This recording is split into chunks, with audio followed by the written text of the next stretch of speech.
Did the second young lady escape today? In a single night, my esteemed elder sister underwent a remarkable transformation. Once rather taciturn, she suddenly became vivacious and exuberant. Not only does she incessantly clamor to pursue the narrative, but she even attempts to ensnare the limping crown prince in her schemes. Furthermore, the cousin who came to propose was publicly humiliated as she forcefully shoved him to the ground. My elder sister boldly declared that she was destined to become the crown princess and would never deign to associate with such lowly merchants. Yet, as I gazed upon the cousin, who wore a look of utter dismay on the ground, a chill coursed through my veins. My elder sister is likely unaware that what she is observing is but a counterfeit. In this tale, the crown prince does not survive beyond the 10th chapter. As for the seemingly gentle and refined cousin before us, he is, in truth, the ruthless true protagonist, the regent, Yang Chen. 1. As an author, I had never anticipated that procrastination would bear its own consequences. On the day I finally completed my manuscript, I found myself immersed within the very narrative I had crafted, a refreshing historical romance novel. The story commenced in a rather cliched manner.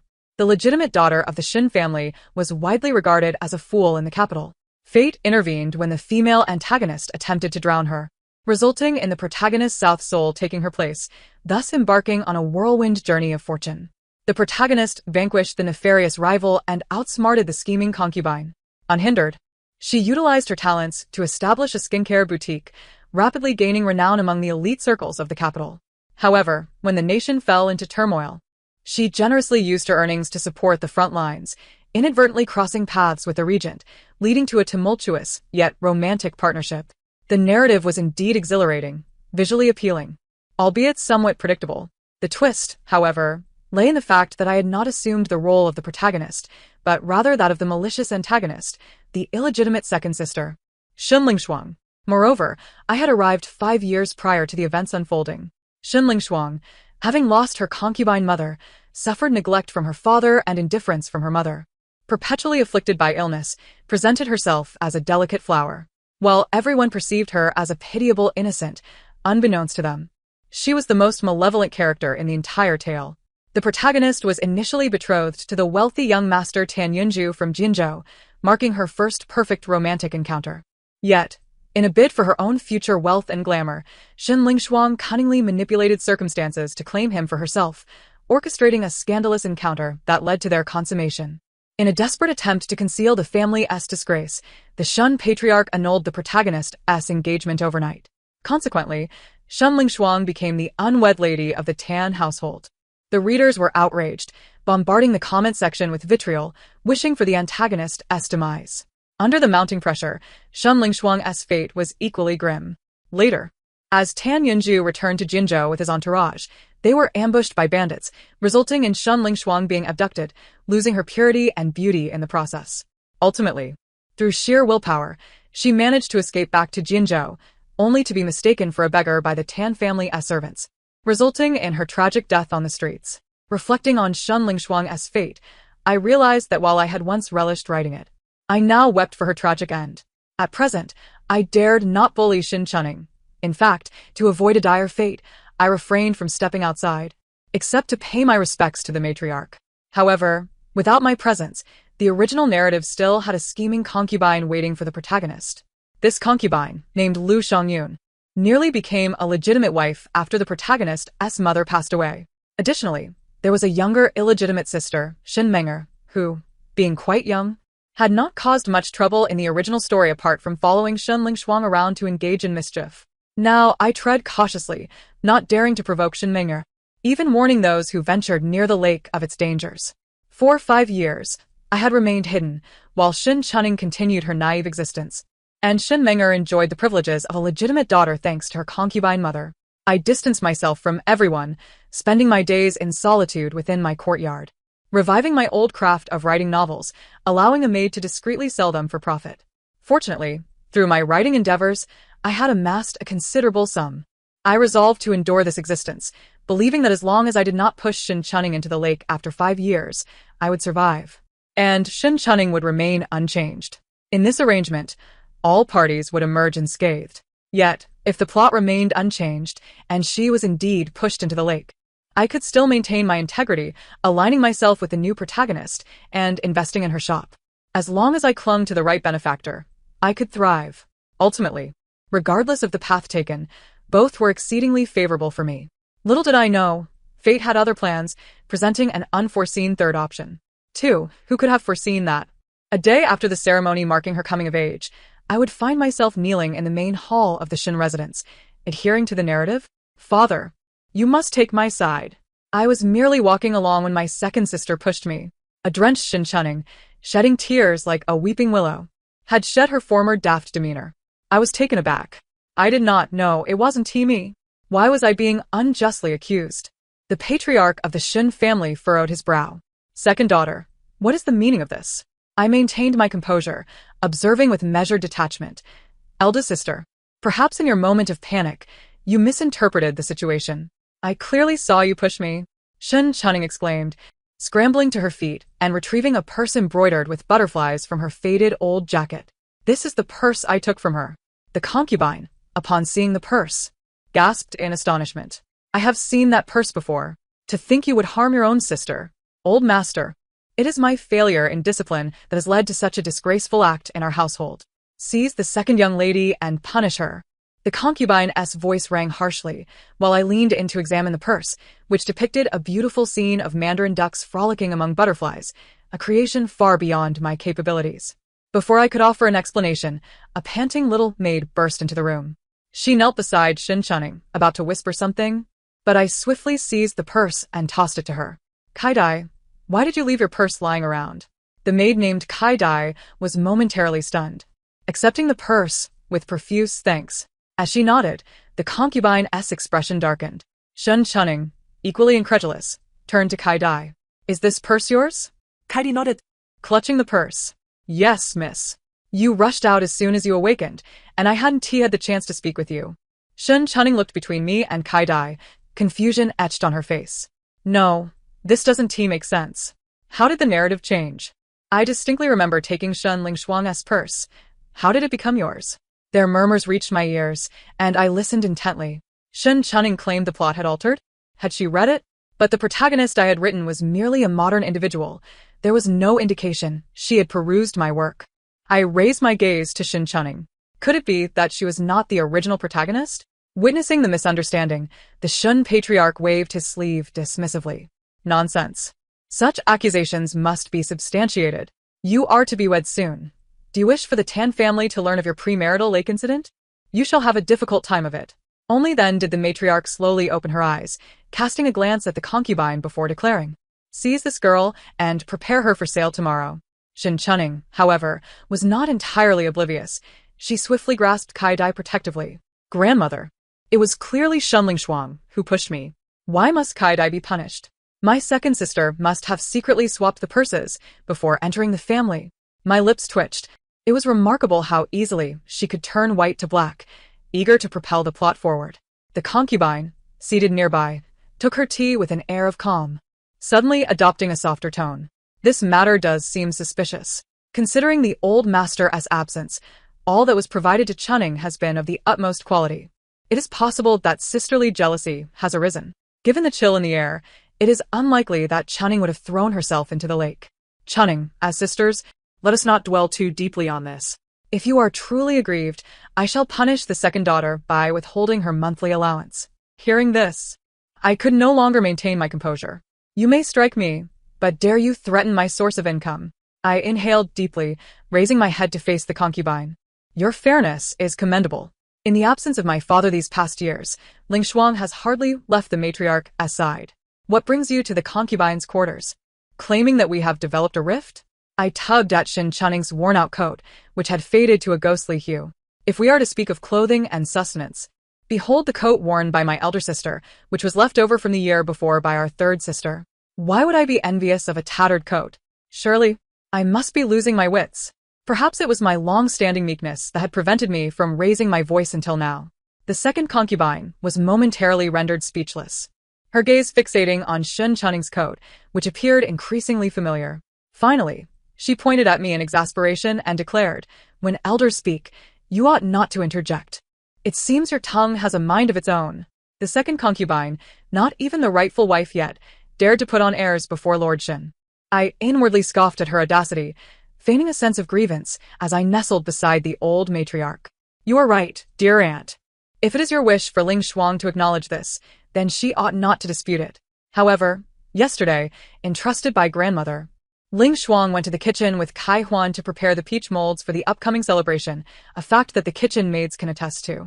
Then, I leaned against the old matriarch's knee and began to sob. However, the current situation seems to suggest that the second concubine is intent on finding a scapegoat. As a younger sister who seldom garners your favor, if I must be made to accept this, then so be it for Ling Shuang. Upon my reminder, the old matriarch squinted her eyes, raising her hand to stroke my head with a sigh. I had almost forgotten. It was indeed I who summoned the second girl to the kitchen yesterday. How could she possibly be at the lakeside pushing anyone? Furthermore, was it not said just a few days ago that new coats have been made? Why have the eldest and second daughters not worn them? It seems I have grown lax in managing the household, while you, dear aunt, have been quite formidable. Despite my cautious demeanor over the past 5 years, I had always been attentive to the old matriarch. Aware of her failing eyesight, I would frequently read scriptures to her or transcribe Buddhist texts, ensuring to knead her shoulders and offer her delicacies without fail. Though I had not gained much favor, I hoped that my efforts would be remembered should I ever find myself in need. Indeed, it had come to pass. The old matriarch had originally overseen the household after the demise of the female lead's mother, but following a serious illness, the second concubine had ingratiated herself, prompting Lord Shen to relinquish authority. It was clear that the old matriarch was not content with this arrangement. Her words had rendered the second concubine speechless. Lord Shen then scrutinized the garments worn by Xin Chunning and me, casting a glance at Shen Menger, who was adorned in a newly made coat.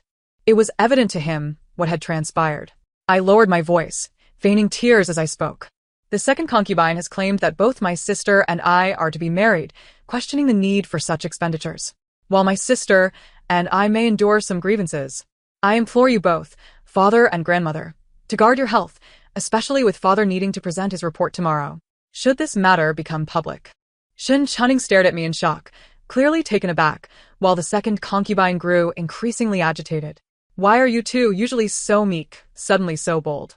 Dressed in old coats and yet involved in lakeside antics, it seems you have been awaiting this moment. Lord Shin, who had been seething in silence, could contain his anger no longer and struck the second concubine, sending her sprawling to the ground. You, Lu Shangyun, have been entrusted with the household, and this is how you manage it? Do you even comprehend the background of the young man from the Tan family in Jinzhou? He has just proposed to Chunning, and yet you are unwilling to provide her with a decent coat.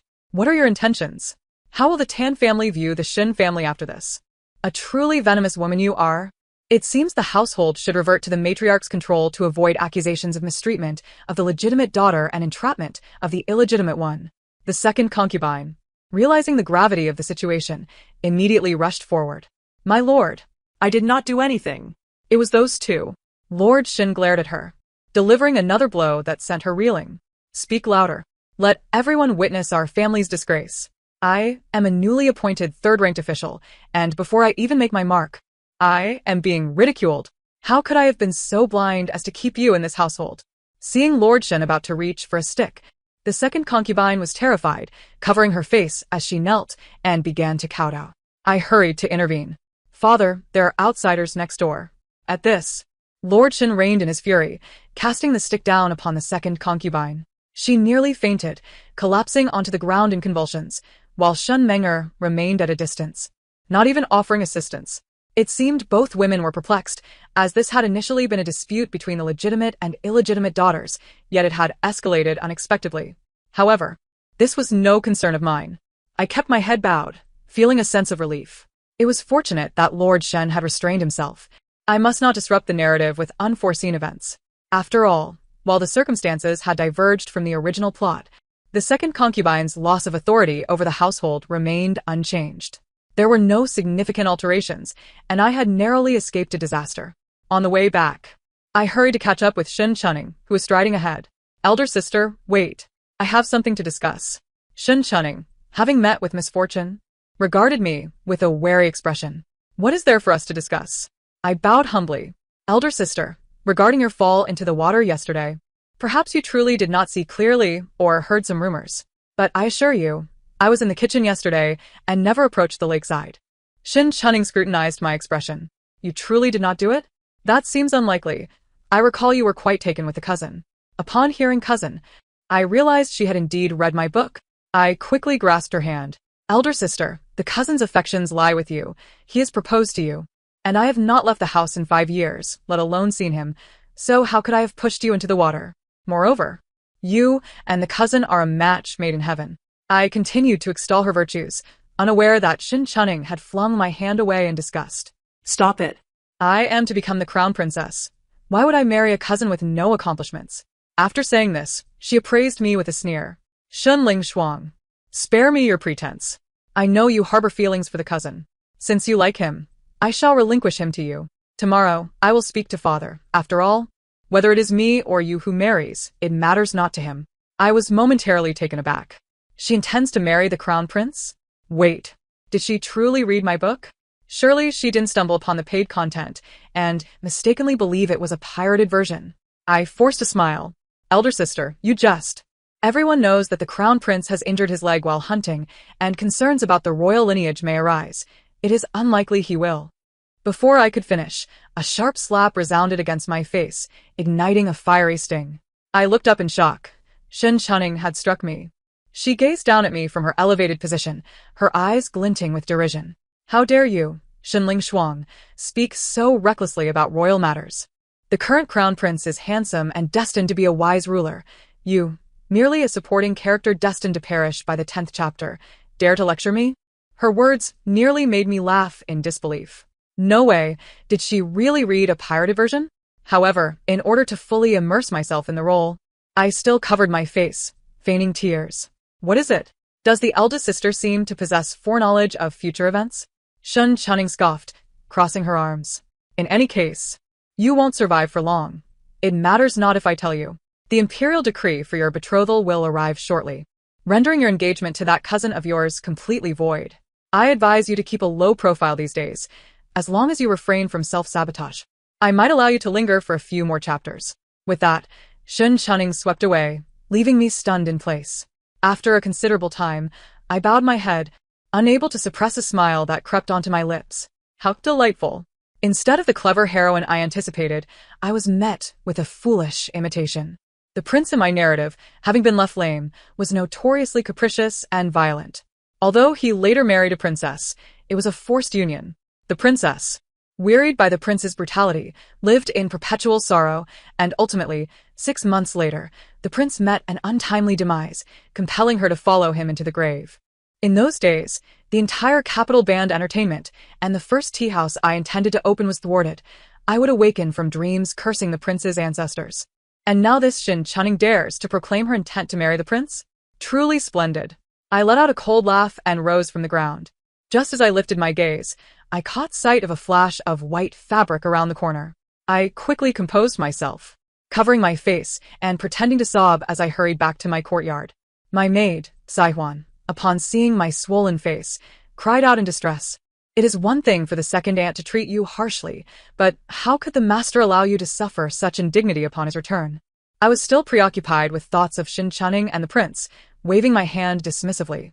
It's a trifling matter, no need to dwell on it. By the way, Saihuan, go fetch the money I've earned from my writing over the years. Let us count it together.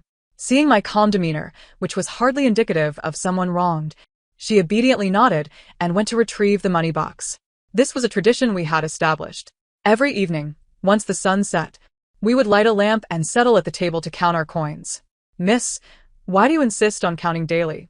With the silver notes you've saved over the years, you could surely afford several chests for your dowry. I spat a few words as I counted the money. Dowry? Saihuan, wait until I reclaim your contract from grandmother. We'll elope in 2 months. Saihuan paused in her counting, her eyes widening in disbelief. Miss, have you lost your mind? I chuckled softly. I'm not mad, but Shin Chunning is truly deranged. How can that be? I saw the legitimate young lady speak so smoothly about throwing herself into a lake. I shook my head. She's worse off than before. If we don't escape soon, our entire family may end up accompanying the prince to the grave. Miss, how can you say such things? Surely you've been reading too many novels? I smiled but offered no explanation. Saihuan had no inkling that Shun Zijiang's successful return to the capital was entirely due to the favor of the newly appointed prince. Had he not aligned himself with the prince, who was still the second prince at the time, he would likely still be toiling away in the southern provinces as a mere fifth-rank official. Now that the second prince had been named heir apparent, he had risen dramatically in status, garnering the attention of former colleagues. However, the elderly Shen Zijiang was, at his core, a selfish old man. Despite appearing astute today, he harbored only intentions of selling his daughters for personal gain. That cousin of mine, Tan Yunju, was merely the first step he paved for himself. The Tan family was the wealthiest in Jinzhou, holding numerous royal contracts, and with Jinzhou being a stone's throw from the capital, the Tan family was also a distant relative of Shen Chunning's mother. If the two were to wed, it would strengthen ties and undoubtedly lead to business opportunities in the capital. In time, Shen Zijiang would cultivate connections to serve the prince. What could be more advantageous? Unfortunately, this fortunate turn of events fell into the hands of Shen Lingshuang. Regardless, all the daughters of the Shen family were destined for marriage, so it hardly affected him. Moreover, now that he had risen to the third rank, and with Shen Chunning being the legitimate eldest daughter, there were still opportunities for upward mobility, making the prospect of a marriage arrangement quite feasible. However, as the story unfolds, although Shen Chunning attracted countless suitors, she remained uninterested in romance, opting instead to open a business. Yet now, not only was she intent on marrying the prince, but she seemed willing to accompany him to the grave. While her demise was inconsequential, the original Shen Zijiang would likely keep a low profile, avoiding any repercussions. But now, with Shen Chunning insisting on marrying the prince, the Shen family would inevitably face the fallout upon his eventual death. At that point, exile would await us, leaving me in a dire predicament. I must escape soon. I finished plotting the narrative, having counted the silver notes clearly.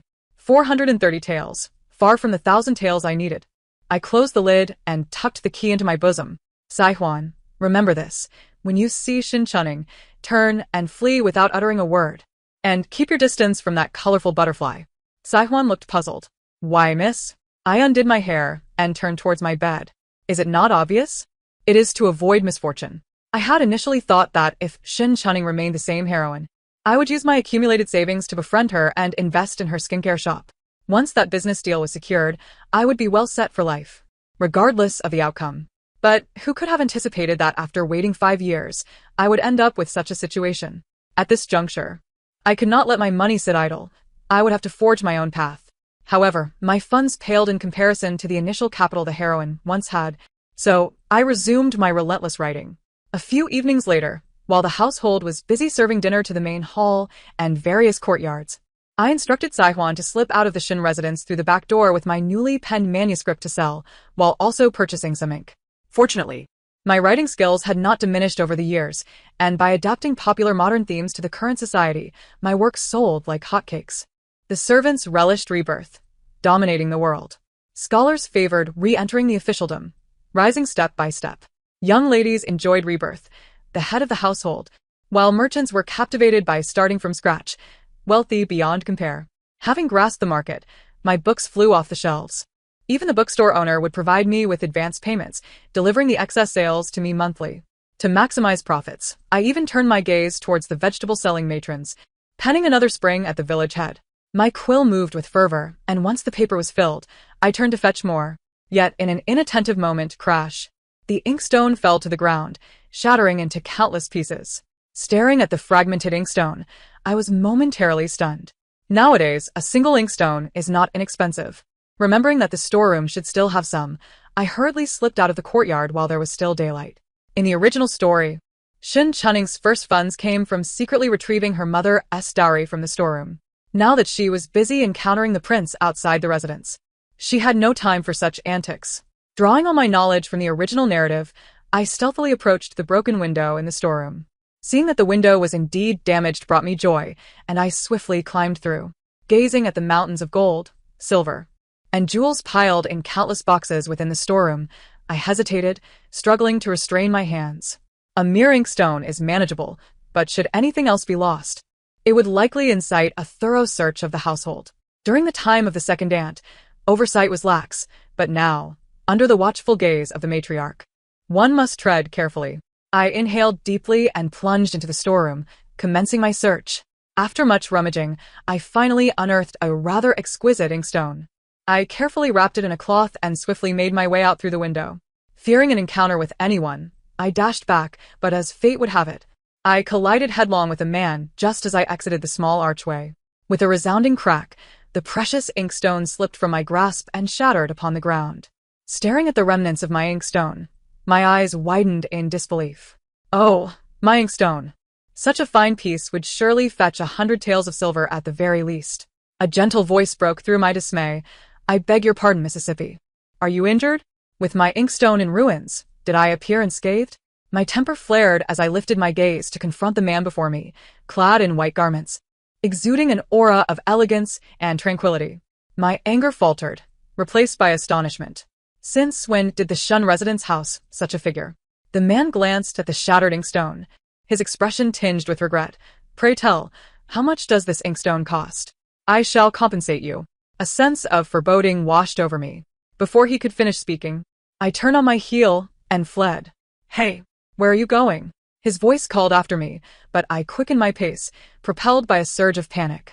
I had thought I would never encounter this cousin, yet here I was, embroiled in a mishap over a stolen inkstone.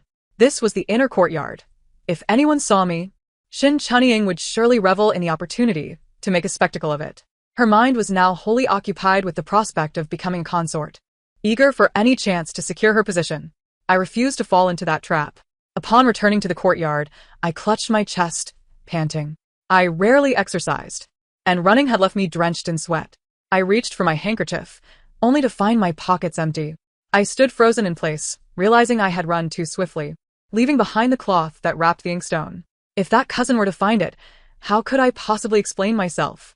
Suppressing my rising anxiety, I resolved to retrace my steps and retrieve the handkerchief while time was still on my side. Perhaps I could communicate with him properly. He might even understand. However, upon reaching the archway, I was astonished to see that the remnants of the shattered inkstone had vanished completely. The area was so immaculate that it seemed as though the inkstone had never shattered at all. Could it be that this benevolent cousin had cleared the debris to avoid obstructing others' passage? How considerate of him! I hurriedly scoured the nearby thicket, bending low to search for the inkstone. After a lengthy search yielded no results, I overheard voices coming from behind a rockery. Curiosity piqued. I tilted my head slightly to glimpse the shadows, revealing a corner of white. Undoubtedly, that same cousin. A surge of elation welled up within me.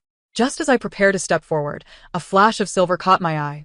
In the next instant, a dull thud echoed as a servant collapsed to the ground from the shadows. The servant bore a deep, gaping wound around his neck, blood oozing profusely. I was instantly gripped by a chilling fear. It seemed, had stumbled into a narrative akin to a Mary Sue business drama. Raising my gaze once more, I observed the cousin, who had previously appeared so gentle and refined, now methodically wiping the blood from a soft sword. The warmth had evaporated from his countenance, replaced by an icy demeanor. As he meticulously cleaned the blade, a realization dawned upon me. I recalled that only the male protagonist in the original tale wielded such a soft sword. Yet, the original protagonist was the fabled ninth prince, Yang Chun, a figure so esteemed that even the current crown prince had to address him as ninth uncle. How had he been reduced to a mere cousin? A gasp escaped my lips as I realized the gravity of the situation. In the original narrative, this character met his demise on the road due to a chronic ailment shortly after a few brief mentions. The perspective had always remained with the female lead, never elucidating the cousin's identity. Could it be that he had been replaced early on? I swallowed hard and peered once more at the rockery. In the original tale, Yang Chun had been persistently seeking evidence against the second prince. Once he amassed enough proof to topple the second prince, he would support the young fifth prince's ascension to the throne. At that point, he would no longer be the obscure ninth prince, but a rightful regent. Previously, my thoughts had been solely on the female lead, with little interest in her romantic counterpart. I had envisioned a future where I profited from her success, living comfortably while already eyeing my new residence. Who could have imagined that a mere collision would lead me to uncover the male protagonist masquerading as another?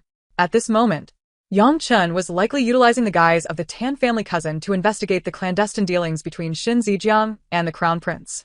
The narrative, which had not been penned, now seemed to seamlessly weave into this unfolding tale. Had I known that seeking the inkstone would lead to such complications, I would have refrained from venturing out. As I pondered whether to feign unconsciousness or make a hasty escape, a voice emerged from behind the rockery. Is such a trifling matter truly worthy of my personal involvement? My apologies. I never anticipated that the Crown Prince would have agents within the Shun household and that they would be aware of our movements, a subordinate replied. What of Shun Chunying? Has she exhibited any unusual behavior? She has been absent from home, seemingly lingering each day at a location frequented by the Crown Prince. The Shun father and daughter are indeed of one mind. Even knowing the true character of Zhou Laonian, they still rush headlong into danger. I listened intently, but my legs grew numb from squatting. I shifted, inadvertently crunching a withered leaf beneath me. Who goes there? I sprang to my feet, ready to flee, but my numb legs betrayed me, and I stumbled back into the thicket. After what felt like an eternity, the man's voice resonated coldly. Search. Yes. I lay hidden for an indeterminate time, until the sounds of footsteps faded away. Slowly, I emerged from the underbrush. Night had fallen completely, and it seemed the men had not noticed me. I swiftly returned to the courtyard, where Saihuan was already waiting. Upon my arrival, she eagerly produced a silver note from her bosom. Miss, I bring good news. The master has declared that he will no longer peruse new manuscripts. Instead, he will pay a deposit. As long as you provide him with the first draft, he will print and sell it directly. I took the silver note and began counting. This is splendid news. Our future income will be stable. Miss, how did your inkstone come to be shattered? Her inquiry caused my hand to pause mid-count. I accidentally broke it. Tomorrow morning, please purchase a new one. Thanks to Shinzijiang, the early Yang Chun harbored no favorable impressions of the Shin family. Even the female lead had to perform numerous good deeds to alter his perception. If he were to discover that I had eavesdropped on their conversation, my fate as a mere supporting character was uncertain at best. Thus, I resolved to remain indoors for the next few days, avoiding any chance of encountering him. To my surprise, on the following morning, I found a new maid standing at the gate of my courtyard, holding a gilded Nanma box. What is this? An item you lost, returned to its rightful owner. The maid kept her head bowed, and after delivering her message, she respectfully handed the box to Saihuan and hurried away. My heart raced as I opened the box, revealing an exquisite inkstone nestled within, causing me to momentarily choke on my breath. Saihuan gasped in astonishment, exclaiming, Miss, this is a premium Zeton pine-patterned inkstone. The Uwala sells it for 50 gold pieces. I was acutely aware of its value. As I reached for the inkstone, I noticed that beneath it lay a piece of paper. Furrowing my brow, I withdrew it to find a few ominous words inscribed. If you wish to live, remain silent. A shiver ran down my spine, nearly causing me to drop the inkstone. Miss, is something amiss? I steadied myself and returned the inkstone to the box. Go to Yuhua Hall and return it. Procure another one for 50 taels instead. The following morning, Saihuan set off to exchange the inkstone, returning just before noon. Upon her return, I noticed her arms laden with numerous packages, prompting me to pause my writing. I merely asked you to purchase an inkstone. Why the extravagant spending? Saihuan, panting from exertion, placed the items on the table and then retrieved the golden Nanma box from her bundle. I was taken aback. What's this? Did they refuse to refund you because you're a young girl? Saihuan waved her hand dismissively. Do not mention it, miss. The moment the shopkeeper saw this golden Nanma box, his face turned white with fear. Not only did he refuse to accept a return, but he also gifted me 2 additional 50-tael inkstones along with all of this. Miss, you have no idea. The owner even sent a carriage to bring me back. I barely managed to shoo him away and slipped back through the back door with old Yu's vegetable cart to avoid detection. I stared in astonishment at the table overflowing with ink, paper, and the inkstone. The paper was exquisite Chengsantang paper, smooth and white as jade, thin and glossy, leaving no creases when folded. A single foot of this paper was worth a fortune, and yet an entire roll had been delivered. The ink was the finest pine soot ink, gleaming like lacquer, rumored to start at 100 taels in the market. And I had received an entire box of it? As for the complete set of Xian brushes, surely these items combined were worth more than the inkstone itself? Saihuan propped her chin thoughtfully. Miss, do you think the shopkeeper recognized me as a valued customer, hence the generous gifts? Perhaps this is a stroke of luck? There are many wealthy individuals in the capital. A 50 gold inkstone would hardly warrant such favoritism. I opened the golden Nanma box and examined the Zeton pine-patterned inkstone closely, only to discover a small engraving in the corner on the underside. It bore the character Jiu, signifying the 9th rank. This was undoubtedly the mark of the current prince of the 9th rank, Yang Chun. I slumped into my chair, utterly dumbfounded. This was no mere stroke of luck. The shopkeeper had clearly recognized me. However, he remained oblivious to my connection with Yang Chun. I could only dread that soon enough. News of the Inkstone sale would reach Yang Chen's ears. Just the thought of it was suffocating. At that moment, I heard the voice of the maid Ling Yu from the old lady's quarters. Is the second miss here? Saihuan and I exchanged glances before stepping out. What brings you here? Sister Ling Yu? Ling Yu entered the courtyard, beaming with joy. Second miss, tomorrow is the old lady's birthday. The cousin sent word that a troupe of performers has been arranged. The old lady mentioned that you often enjoy the place, so she would like you to have a look and choose a program. I had indeed spent considerable time entertaining the old lady with tales, as she adored the theater. Thus, it was only natural that she would think of me first upon the troupe's arrival. I forced a smile. You mean the cousin sent for them? Ling Yu replied, indeed. The theater troupe is eagerly awaiting the second Mississippi. I stepped back, realizing that this was not part of the original narrative. Saihuan, noticing my pallor, asked, Miss, what troubles you? What troubles me? If Yang Chun discovered my intention to sell the inkstone he gifted me, he would surely think I had disregarded his warning. And after this performance, he would seize the opportunity to punish me. Ling Yu chuckled. The second miss has not ventured out much in recent years. It's only natural to feel shy with so many guests around. I hesitated in my retreat. A crowd could offer safety. I lifted my head, saying, since grandmother remembers us, let us go and take a look. Following Ling Yu to the front courtyard, I was greeted by the sight of a troupe busily preparing their stage in the Qingzhou courtyard, an area typically reserved for entertaining guests, elegantly surrounded by lush bamboo. As I entered through a side door with Ling Yu, I scanned the area for the old lady, but did not see her. Just as I was about to inquire, a familiar voice emerged from behind the bamboo grove. Sister Chunning, has my cousin offended you in some way? Cousin? Our families are separated by a vast distance. Tan Yunju. I advise you to withdraw your proposal before the imperial edict arrives, or you will only embarrass yourself. An edict? But Sister Chunning, I have already sent a matchmaker to discuss our compatibility, and I have come all the way from Jinzhou to make my intentions clear. Nonsense. You think yourself worthy? As I rounded the bamboo grove with Ling Yu and Saihuan, I was startled to see Xin Chunning shoving someone to the ground. Lowering my gaze, I recognized the frail figure at my feet. It was none other than Yang Chun. The man trembled slightly as he spoke, though I am unworthy. My family is the wealthiest in Jinzhou, and countless matchmakers have sought my hand. Yet here I am, disregarding their counsel to pursue a marriage with the Shen family. Pray tell, what have I done to warrant your discontent, Sister Chunning? At that moment, Xin Chunning seemed unfazed by the gravity of the situation, lifting her chin defiantly. Ha! How dare you speak, a mere lowly merchant, unfit even to serve the Crown Prince. The mention of Crown Prince sent a deeper tremor through the man at my feet. Saihuan tugged at my sleeve. Miss, what shall we do? The cousin is nearly in tears. It was not tears, but rather rage that glimmered in his eyes. I had no intention of getting involved. I would rather flee. Just as I was about to withdraw, the man grasped my ankle tightly. Slowly, he raised his head, his eyes red and misty. I apologize for causing the second miss any amusement. Who wishes to witness your plight? Release me so I may escape. Seeing that he was unwilling to let go, I signaled to Saihuan, hurry, and help the cousin up. At my words, Saihuan rushed forward. But before she could touch his white sleeve, the man swiftly released his grip and stood up on his own. Upon seeing me, Shun Chunning smirked condescendingly.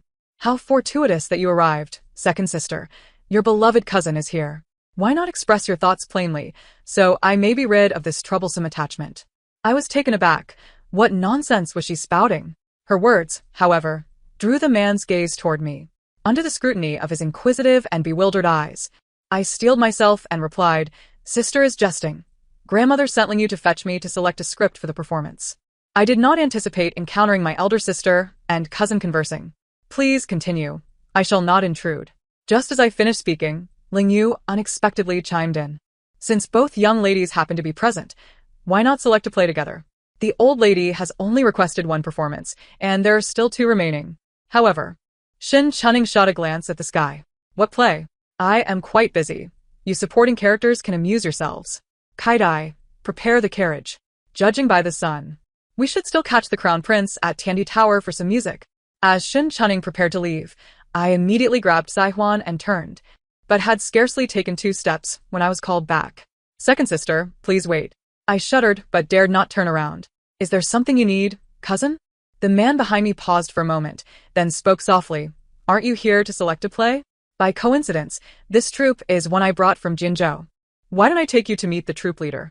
You may not know, but he has quite a few hidden gems among his scripts. Liang Yu. What about the old lady? I was about to call for Liang Yu to help me out, but to my surprise, she took a few steps back, directly retreating behind Yang Chen. Then I saw Yang Chen lift his gaze toward me, his smile gentle. Second sister, please. I felt myself being gently urged forward. While Saihuan looked at me, her expression filled with suspicion. Miss, why do you seem so uneasy? I don't. Miss, you can't possibly have feelings for cousin. Can you? Be quiet. The group arrived at the supplies room in the back courtyard, and as soon as I stepped inside, the door was shut behind me. Saihuan. I turned to push the door, only to find it locked from the outside. Behind me, the man's calm voice drifted over. Second sister, please have a seat. The original narrative depicted Yang Chen as profoundly calculating. Even the former heroine had engaged in a battle of wits with him countless times. How could I, a powerless and unimportant branch of the family, contend with him? I turned to look at the man, who was gazing down, inhaling the fragrance of tea. The white steam rose, momentarily obscuring his elongated eyes. Second sister, it seems you are rather frightened of me? I leaned against the door, forcing a laugh. How could that be? Indeed, you must be quite brave, for no one has ever dared to refuse the gifts I bestow. Cousin, you flatter me. It is merely that Ling Shuang, having not seen much of the world, happened upon a rare treasure and naturally wished to inquire about it at the shop. The man paused, his fingers lingering over the tea froth. Oh, and what did you manage to find out? I trembled slightly. I suspect that this inkstone of yours is quite precious. My maid didn't even have the chance to inquire before the shopkeeper generously provided plenty of ink and brushes in return. As for the origin of this inkstone, I fear I may never uncover it. A smile crept onto the man's lips as he slowly set his teacup back on the table. Since you are such a perceptive young lady, I shall not dance around the subject. Today, Channing mentioned that you hold affections for me. Is that true? I was taken aback and hurriedly raised my hand in a gesture of oath. Heaven bears witness, my elder sister and cousin are meant for each other. How could Ling Shuang ever covet her future husband? Seeing my denial, the man continued with a smile. Master Shen is currently flourishing, and the Tan family wishes to strengthen their ties. Upon seeing that Channing was unwilling today, I thought to inquire about your sentiments. My face turned pale with fright. What nonsense was he speaking? In the original tale, Shen Ling Shuang had seized Shin Channing's betrothal, leading her down a path of ruin. The thought of the frigid winter months, when Shin Ling Shuang had been brutally beaten to death in the streets of Jianzhou, sent a shiver through me. If he continued to press, I would surely meet a similar fate before the next chapter unfolded. Ling Shuang is merely a daughter of a concubine. Perhaps cousin should invest more effort with my elder sister. As I spoke, I called out, Liang Yu. Saihuan. Why hasn't the troop leader arrived yet?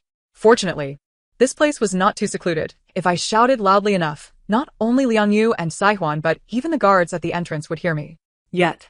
After calling for what felt like an eternity, there was not a whisper in response. Before long, the man's voice came from behind me. Dear sister, save your breath.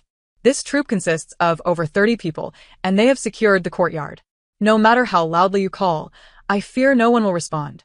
I froze mid-action, raising 3 fingers again. If it concerns the inkstone, I swear that on that day, Shen Ling Shuang would never breathe a word of it. Should I break my oath? May heaven strike me down without mercy. Hearing my curse, he merely chuckled. What good is an oath? What need have we for the magistrate? In my presence, the only ones who can remain silent are the dead. No sooner had he spoken than I was abruptly lifted off my feet. I gasped, instinctively pushing against him. But it was futile. When I looked up, I met his warm, mirthful gaze. The man held me firmly, guiding my hand down to touch the cold object wrapped around his waist. Remembering the servant behind the rockery, I instinctively shivered. Once that sword was drawn, I feared my throat would be slit on the spot. In a flash of desperation, I cried out, Wait! Wait! There are others who can remain silent besides the dead. The man narrowed his eyes. Then pray tell, who might that be? I looked at him. Those of our own. Yang Chen's fingers slowly rubbed against my hand, his gaze holding a tantalizing depth. Are you not unwilling to marry me? What, then, do you mean by this? I feigned calmness. If cousin seeks merely to prolong his time by proposing, Ling Shuang would naturally comply. However, my ambitions do not lie in marriage. I hope cousin can grant me a path to freedom after fulfilling his desires. What future is there after being jilted by one's fiancé? Ling Shuang knows her lowly status. In any case, I would be married off as a concubine. It would be wiser to leave this place early and seek a way to survive. Cousin has connections. Surely it would not be too difficult to grant Ling Shuang her freedom. The man lowered his head, sizing me up. After a lengthy pause, he smiled. To dare to negotiate terms with me shows a measure of courage. The most frightening thing is to possess no leverage and to seek nothing. Knowing what I desired, he would naturally lower his guard. As his grip around my waist loosened, a knock echoed from outside the supplies room. I have brought the play scripts for the young master and young lady. Enter. Turning, I saw that Yang Chen had already resumed his seat at the table, sipping tea. Appearing as composed and gentle as ever, as if everything that had just transpired were merely a figment of my imagination. The door swung open effortlessly, and a man clad in coarse linen approached, holding the scripts. I glanced at the plays before me, bewildered, and looked to Yang Chen. He rested his chin on his hand, his expression warm and inviting. Whatever play you wish to select, I shall defer to your judgment. Time was running out for me. Yang Chen, aside from his kindness towards the heroine, was ruthless with all others. Moreover, I was aware of his true identity. Those empty promises meant nothing. Once this was over, would it not be simpler for him to take me outside the city and eliminate me? I had initially thought that I would have more time, but it seemed that before my marriage, this was my last opportunity. The following day marked my grandmother's birthday, and I adorned myself with great care. Before noon, under the pretext of making purchases, I ventured to the most opulent establishment in the capital, the Tiandi building. This place is indeed remarkable. The singers within possess enchanting voices, and the dancers exhibit tantalizing figures, with even a simple cup of tea costing 5 taels of silver.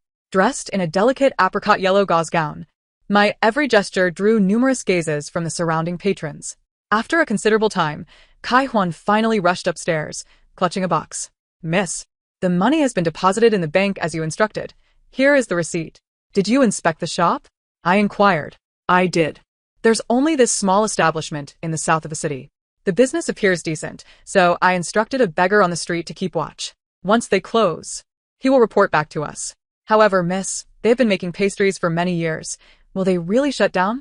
I gazed out at the falling snow, exhaling a cloud of mist. They will. The original text speaks of turmoil in the northern borders during the year-end, affecting many. The shopkeeper's family hails from the north, and with their household suffering, they will undoubtedly sell the shop at a low price to return home in search of their loved ones.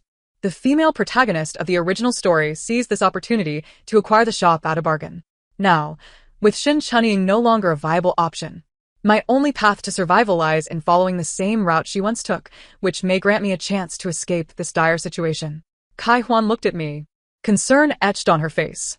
Miss, it's quite cold by the window, and you're dressed so lightly today, you might catch a chill.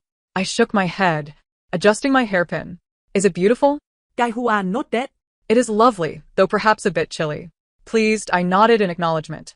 Kai Huan glanced around and whispered, Miss, shall we dine here? I noticed the sign below. A bowl of noodles costs 10 taels, and we only have 5. I did not respond, instead rubbing the teacup while observing a carriage slowly approaching below. Once it came to a halt, I rose. Let us go, for my grandmother's birthday. The only thing worth having is the silver thread longevity cake from this Tiandi building. We shall buy a portion to please her. But that longevity cake costs 30 taels. How can we afford it? As I saw the carriage stop at the entrance, I led Kai Huan downstairs. Rest assured, someone will cover the cost. Just as we reached the bottom of the stairs, we collided with a throng of individuals making their grand entrance into the Tiandi building. At the forefront was a man clad in a brocade robe, exuding an imposing presence. However, he limped as he walked, holding the hand of a woman beside him, none other than the infamous Prince Zhou Sheng. The two were nestled together with undue familiarity, even in public, a sight rather unbecoming. Kai Huan, glancing at the woman beside him, exclaimed, Is that the legitimate young lady? A cold smile crept across my lips. In other narratives, this limping prince might pass as a hidden male lead. Alas, at present, he was merely a debauched and ineffectual figure. He possessed some intelligence, albeit not enough, or else he would not fall prey to Yang Chen's machinations in the future. I chose to ignore them, gracefully approaching the waiter to request a takeaway of the silver thread longevity cake. Miss, a single portion costs 30 taels, and an additional tael for the takeaway box. The waiter informed me. Kai Huan gasped. What a ripoff. Feigning to reach for my silver, I was interrupted by a sharp voice beside me. Shenling Shuang? What brings you here? Is this Tiandi building a place you can frequent? Upon hearing this, I lowered my hand and donned a smile, gracefully greeting Shin Chunying. Dear elder sister, how could you say such a thing? In business, one does not discriminate against customers. The prince halted momentarily, his gaze fixated on me, clearly intrigued. Dressed in my delicate apricot yellow gown amidst a sea of heavily bundled women, I appeared rather fragile. Shin Chunying, fully aware of my intentions, noticed the prince's interest in me and chuckled. Zhou Gongzi, please forgive my sister. She hardly ventures out, and I merely mentioned your impending arrival yesterday. So she has come to wait here. Yet I wonder if our second sister is not cold dressed like that. The prince, though a fool, was no imbecile. He scrutinized me, amusement glinting in his eyes. I felt my cheeks flush, casting a fleeting glance at him before bowing my head. Sister misunderstood. My cloak was soaked by the snow and is drying in the carriage. I intended to buy something here and return home soon. My voice trembled with feigned distress. Yet the prince appraised me with a roguish leer. In this frigid weather, as your own sister, why not accompany us inside to listen to some music? I quickly bowed my head. Thank you for your kindness, but today marks my grandmother's birthday, and I am here to purchase the longevity cake. Today is the old lady of the Shin family's birthday? The prince's demeanor shifted to seriousness. Chunying, why did you not inform me? I have not prepared a gift. Shin Chunying frowned. Such a trivial matter should not. How can it be trivial? The prince interjected, raising his hand to command. Li Rong, accompany the second young lady to purchase a warm cloak. In this cold, we cannot have her catching a chill. Additionally, I shall cover all her expenses before she returns home. I lifted my gaze to meet his, a hint of softness in my expression, though I hesitated. Is that truly appropriate? The original Shenling Shuang, possessing a naturally delicate demeanor, required no pretense to appear endearing. The prince, clearly intrigued, stepped closer to grasp my hand, but I retreated a step, seeking refuge beside Shin Chunying. The prince, missing his mark, instead took Shin Chunying's hand and patted it. Chunying, your father and I have shared a deep friendship since his tenure in the southern provinces. With the old lady's birthday, such courtesies are only fitting. Later, I shall send someone with a congratulatory gift. How does that sound? Shin Chunying, momentarily taken aback by his grasp, smiled. Zhou Gongzi's regard for the Shin family is truly a blessing. Second sister, since Zhou Gongzi has spoken, you should not decline. Quickly go and buy a cloak, so we can return home. I quickly inclined my head. Yes, elder sister. As the two departed, Li Rong bowed to me. Second young lady, allow me to cover the cost of the silver thread longevity cake. I watched the two ascend the stairs, then turned to Li Rong, offering a faint smile. That would be most gracious. Having procured the longevity cake, I made my way to the nearest clothing shop and purchased a snow-white cloak, spending 80 taels, paid for by Li Rong. With a cloak to ward off the chill, I stepped into the Jinfeng building, a boutique specializing in gold and silver jewelry. Kai Huan tugged at my sleeve, whispering, "This is the largest gold shop in the entire capital. Even the cheapest pair of gold earrings costs over 100 taels." I was well aware of this as I entered Jinfeng building and surveyed my surroundings before beckoning the shopkeeper. For the old lady's birthday, I require something presentable. The shopkeeper beamed at my request, promptly presenting several sets of gold headpieces. My fingers glided over the exquisite boxes, settling on the heaviest set. How much for this one? The shopkeeper replied with a smile. Miss, your discerning eye is commendable. This is a new arrival at our Jinfeng building. The entire set is priced at 800 taels. 800 taels. Kai Huan's eyes widened in disbelief. I nodded. Wrap it up. Upon concluding this, I proceeded to select 5 bangles, 3 gold hairpins, and 2 pairs of gold earrings. The proprietor bustled about behind me, almost venerating me like a deity. Kai Huan's eyes widened to the point of nearly popping out of her head. When the final tally came to a staggering 1,530 taels, I instructed, Kai Huan, settle the bill. With a blink, Kai Huan feigned reaching into her empty purse. To my astonishment, I noticed that Li Rong had already produced a thick stack of banknotes, totaling a full 1,600 taels. My expression morphed into one of disbelief. This cannot be. Young Master Zhou has already been too generous, I protested. However, Li Rong chuckled in response. Miss, you are being overly modest. Such a sum is trifling to young Master Zhou. He would surely chastise me were he to learn that we settled for so little. Miss, I noticed that the jade and stones at the shop across, Dui seemed quite exquisite as well. Might you consider visiting there? Kai Huan's eyes widened once more at this suggestion. I covered my mouth and then smiled. If that is the case, then let us indeed go and take a look. Subsequently, I ventured to Dui and purchased several exquisite old green bangles, each costing several hundred taels. Next, I visited Fei Huago and acquired 5 bolts of the latest fabric designs, and as I passed by Xinghua Xian, I requested a set of the newly released rouge and eyebrow powder. By the time we approached Yu Tang, Kai Huan had already tugged at my sleeve, shaking her head fervently. Miss, isn't this a bit excessive? I laughed, reflecting on the prince's lavish and indulgent lifestyle. A mere fan in his hand could be valued at a king's ransom, rendering this expenditure insignificant. Just as I was about to request several bundles of Qing Xian Tang paper and a few ink blocks to settle the bill, the proprietor of Yu Tang descended the stairs with a lavishly dressed gentleman. As I caught a glimpse of that man's face, a chill ran down my spine, and I quickly turned to have Li Rong shield me. Observing my reaction, Li Rong assumed I was having second thoughts about purchasing and hurriedly urged, "Miss, is this enough? Perhaps you should select a few more items? I noticed a fine inkstone up there. I can have someone fetch it for you." I hastily retracted my head into my cloak and forced a laugh. This is more than sufficient, truly. You needn't worry about the expense, as young Master Zhou has stated. Li Rong began, but before he could finish, a familiar voice called from behind, "Second younger sister?" Li Rong turned in surprise to see who it was. And without his cover, I sheepishly raised my head to face the stern-looking man behind me, awkwardly waving, "Cousin Xiao, what a coincidence." Yang Chen narrowed his eyes, glancing at Li Rong before returning his gaze to me. "How is it that just a few days have passed, and you have exhausted your ink and paper already?" Yang Chen rarely ventured out, and even now, despite being a trusted confidant of the prince, he did not recognize Li Rong.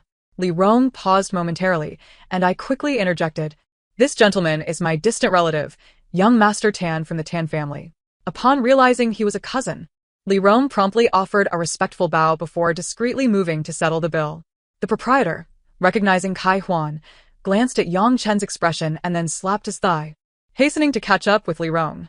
"This bill is waived. Yet, Yang Chen squinted, "If you keep waiving bills, proprietor, perhaps you ought to close Yu Tang."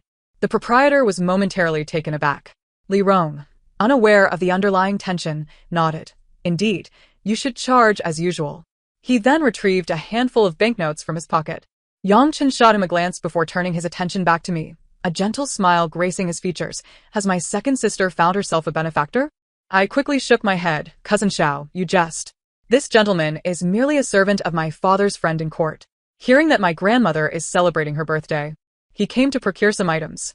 Yang Chen's eyes narrowed further. "For the old matriarch's birthday, you require ink and paper?" I gritted my teeth. "Indeed. I intend to compose a longevity painting for my grandmother." "Very well. Since time is of the essence, let me escort you home," Yang Chen offered. Just as I was about to decline, I noticed a darkening expression on his face as his fingers fidgeted at his waist. A shiver ran through me, and I hastily nodded. Thank you.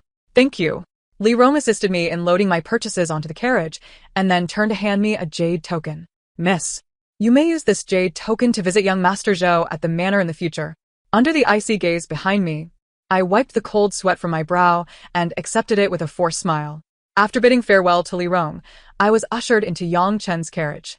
Yang Chen raised an eyebrow as he surveyed the pile of items within the carriage, casually opening a brocade box to reveal an array of gold-headed adornments and those precious bangles. "Second sister, are you truly in such dire need of silver?" I quickly produced the jade token that Li Rong had just given me, presenting it to him with utmost reverence. As he gazed at the token emblazoned with the emperor's surname, Yang Chen narrowed his eyes. "What is the meaning of this?" "Ling Shuang thought that perhaps cousin Xiao might find it of some use," I replied. Yang Chen scrutinized me for a considerable time before finally tucking the jade token into his sleeve. I did not anticipate that second sister was motivated by this. "You flatter me, cousin Xiao," I said, lowering my head in a demure manner, awaiting my fate. Silence hung heavy in the air until a light laugh broke it. The cool breeze swept into the carriage, and as I looked up, I found Yang Chen had lifted the curtain and stepped out of the carriage. "Since you have made the effort to venture out, second sister, let us take the opportunity to explore a bit more." I rushed forward only to see Yang Chen boarding an even more luxurious carriage across the way. Kai Huan leaned in, whispering, "Miss, Is cousin Xiao envious of the prince? I shook my head. He is merely granting me a means of escape. Come, let us turn back. What? Return for what purpose? Gai Huan Inquit? I exhaled and smiled. Naturally, to return all these items and exchange them for cash. That evening at the birthday banquet for old Madame Shen, the prince indeed sent an exquisitely crafted white jade statue of a bodhisattva as a gift. Among the assembly of nobility and officials, the sight of such a splendid offering from the prince elicited knowing glances exchanged amongst them. It appears the Shen family is poised for a significant rise. Indeed, it was only a few years ago that old Master Shen was merely a fifth-rank prefect, had he not allied himself with the right people. Where would he find such glory today? Such a pity that the Shen family has no sons, only 3 daughters.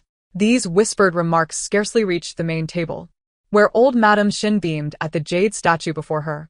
Presently, Li Rong approached with an invitation.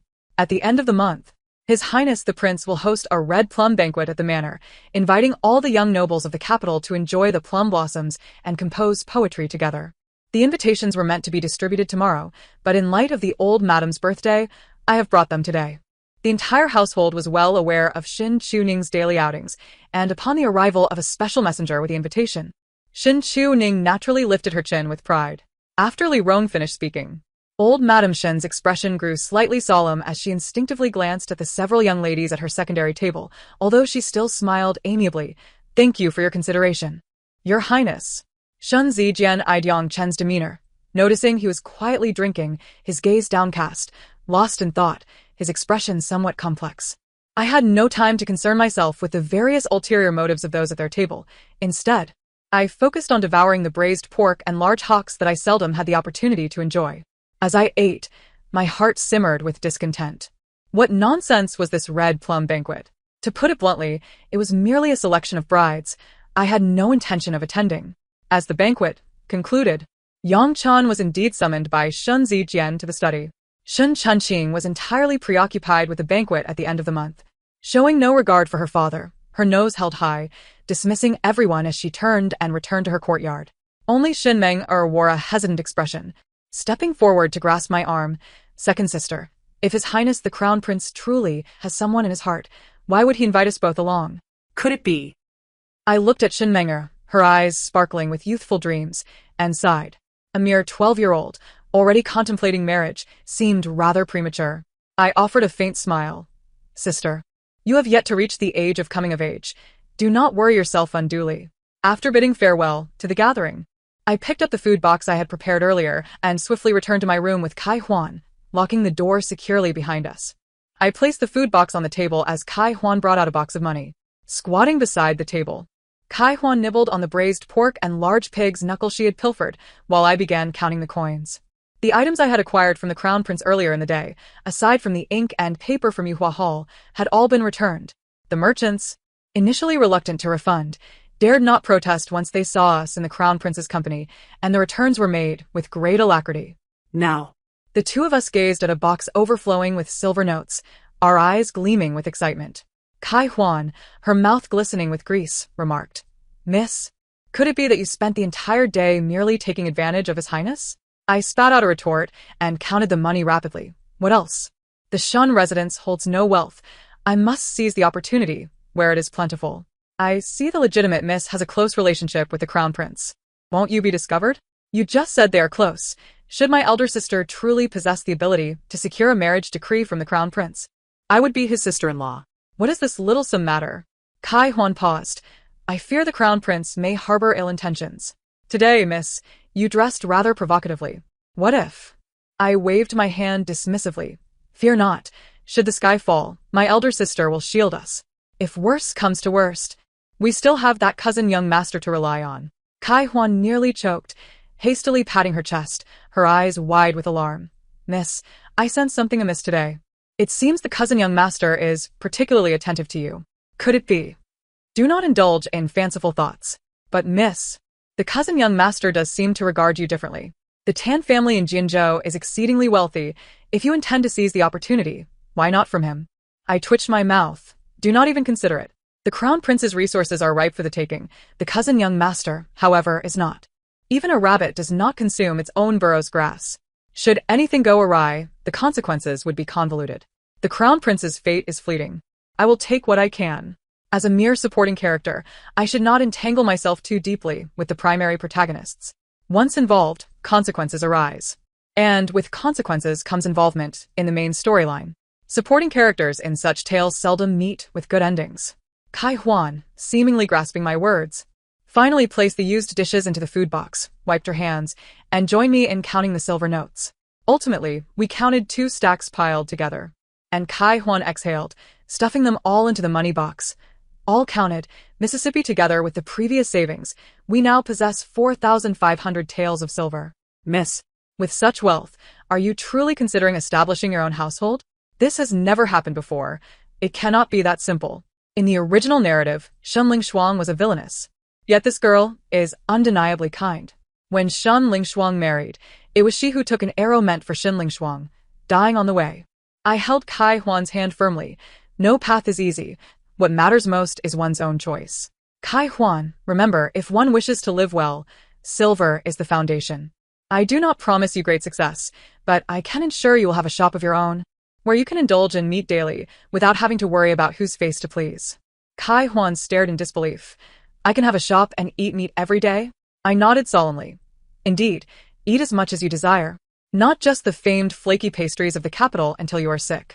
In the future, no one will be able to bully you. I will have you serve me. Kai Huan paused for a long moment, tears welling in her eyes. Mississippi. I exhaled, holding her hand. So, you must be obedient, paying little heed to those in our household, especially the cousin young master and elder sister. Should either of them make any moves, you must remain vigilant, understood? Kai Huan's gaze hardened, and she nodded earnestly. I will heed Mrs. Words. To avoid the crown prince's banquet, on the eve of the event, I found myself sitting in a tub while Kai Huan poured cold water over me. Just as I was halfway through, I heard Ling Yu knocking at the door, delivering headwear sent by the old matriarch for tomorrow's use. I was puzzled. Hadn't everything been settled during the day? Why send it at such a late hour?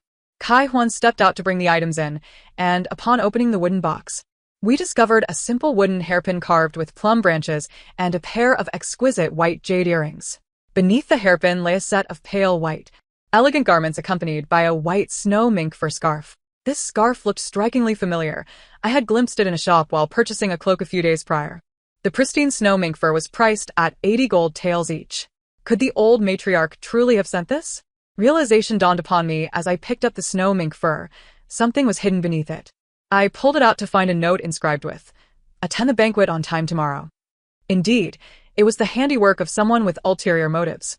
Kai Huan, oblivious to the note, frowned at the simple garments and the snow mink collar. Why would the old matriarch wish for you to wear this? Standing in the snow. Who could distinguish you from it? This was no gift from the old matriarch. It was evidently sent by Yang Chen, intending for me to attend the banquet. Presumably, he sought to infiltrate the crown prince's residence under the guise of using me as a cover. Had I known he was so insistent on my attendance, I would have skipped the cold water altogether. I sneezed, prompting Kai Huan to remove the tub, and in a huff, I climbed back into bed to sleep. The crown prince's banquet involved a visit to the plum garden in the afternoon before the evening feast. The next afternoon, Shen Chunqing appeared at the door, clad in an eye-catching pink dress, while Shen Menger donned a lovely pale yellow gown. The three of them stood together, making me feel as if I were invisible in the snow. Shen Chunqing cast a glance at me and scoffed, dressed like a snowman.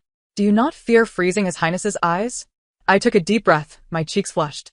Just as I was about to respond, Shen Chunqing and Shen Menger climbed into the carriage. I wonder what father is thinking, allowing you to accompany us in such a state. You should find your own carriage. Do not bring illness upon me and third sister. Without waiting for me, they ordered the driver to depart.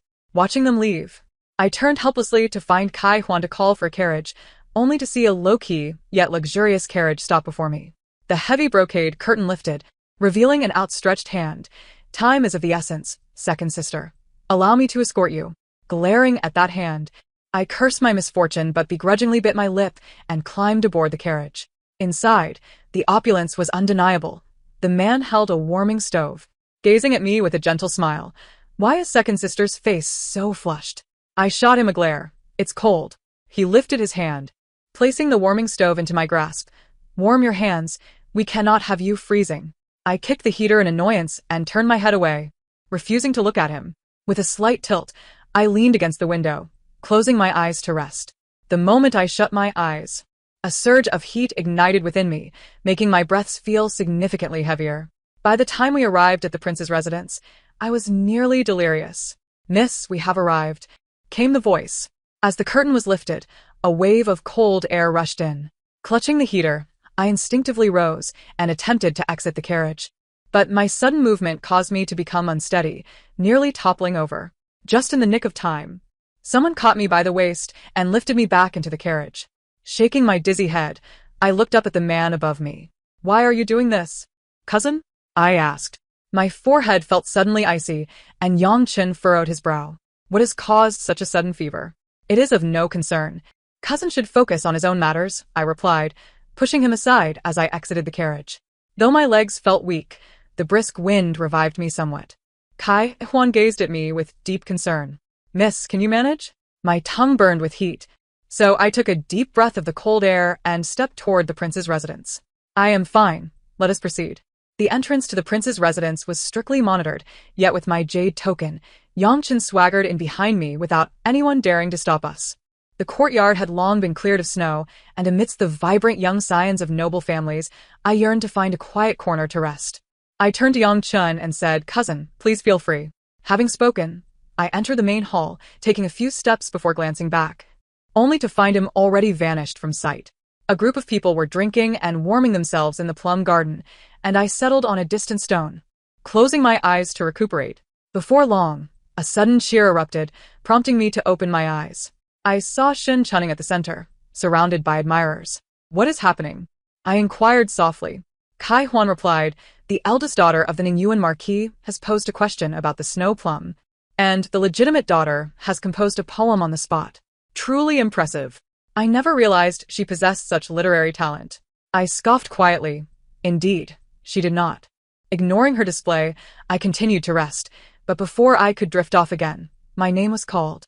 It has long been said that the Shen family is a lineage of scholars, and Miss Shen is exceptionally gifted. I wonder how the second daughter will respond? Looking up, I saw a woman in a striking crimson dress standing beside the prince, her gaze fixed upon me. After her words, Shen Chunning frowned, and the crowd turned their attention to me on the stone. I intended to decline, but the prince laughed heartily, saying, "Qing Xian, you may not know, but the second daughter of the Shen family is quite the frequent patron of Yu Huteng. Even the owner treats her with a modicum of respect." At his words, numerous hostile glances turned towards me, and even Shen Chunning's expression soured. I sighed. Having caught the prince's eye recently, how could I possibly escape today? I quietly asked Kai Huan, "Who is the questioner?" "It is the legitimate daughter of the Ningyuan Marquis, Li Chengxian," she replied. My heart sank. Was she not the future princess in the original text? Meeting her gaze once more, I glanced at Shin Chunning. Today, the Shin family could not afford to lose face. Otherwise, Shin Chunning's chances of marrying into the prince's residence would be thwarted. If she did not succeed, the agreement between Yang Chen and me would be rendered void. And how could I escape then? Taking a deep breath, I forced a smile and stepped forward, bowing slightly. "Miss Li, please present your question." Seeing me genuinely ready to engage, Shin Chunning's brows knitted tightly. Li Chengxian smiled slightly, saying, "Your sister has composed a poem about the snow plum. You may continue from where she left off." What a cunning maneuver. With Shin Chunning basking in applause, I was now expected to follow suit. The poem could not surpass Shin Chunning's work, yet it could not be inferior either. A multitude of eager eyes were fixated on me, anticipating my embarrassment. My eyes felt as if they were burning, and my head was throbbing. I raised a hand to cover my face, using the chill to cool my flushed skin and regain some clarity. After much contemplation, I began. "The plums outshine the snow, yet refuse to yield. Poets toil in vain to pen their verses. The plums must concede 3 parts of white to the snow, yet the snow yields 1 part of fragrance to the plums." Li Chengxian nodded. "Indeed, this is what your elder sister composed. Please continue, second daughter." It truly was that poem. I exhaled a puff of white mist, sighing inwardly, and reluctantly continued. "With plums but no snow, the spirit wanes. With snow but no verses, one becomes mundane." A spark of interest ignited among the crowd, and the prince was the first to applaud. And then, Li Shanshuan Prumta. I gazed skyward at the sporadic falling snowflakes, extending my hand to catch them.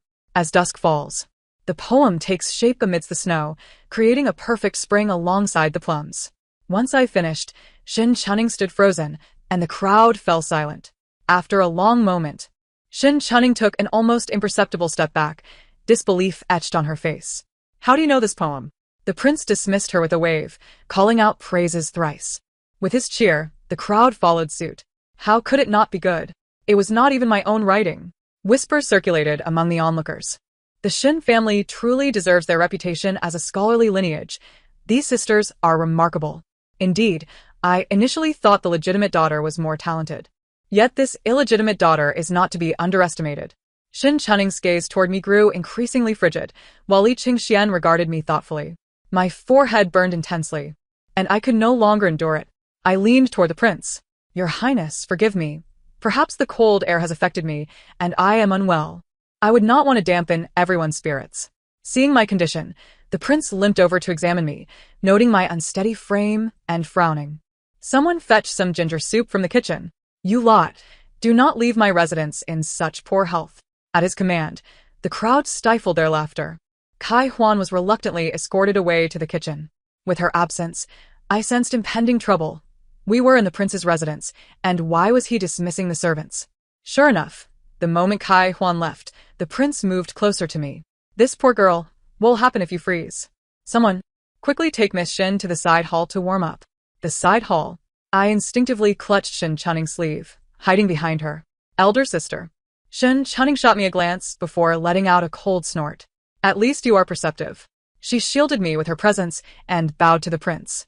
Your Highness, please forgive us. My younger sister has always been frail, and standing outside for too long will not do. If we do not allow her to return home to rest, she may end up bedridden, even during the new year. Kai Dai, hurry and take the second daughter back to the residence, lest she brings misfortune upon your Highness. I nodded vigorously from behind her. Elder sister speaks wisely. Ling Shuang is indeed unwell and would not wish to spoil your Highness's enjoyment. I beg for your Highness's pardon. With my words spoken in such a manner before the crowd, the prince could not refute further and, begrudgingly, waved his hand to dismiss us.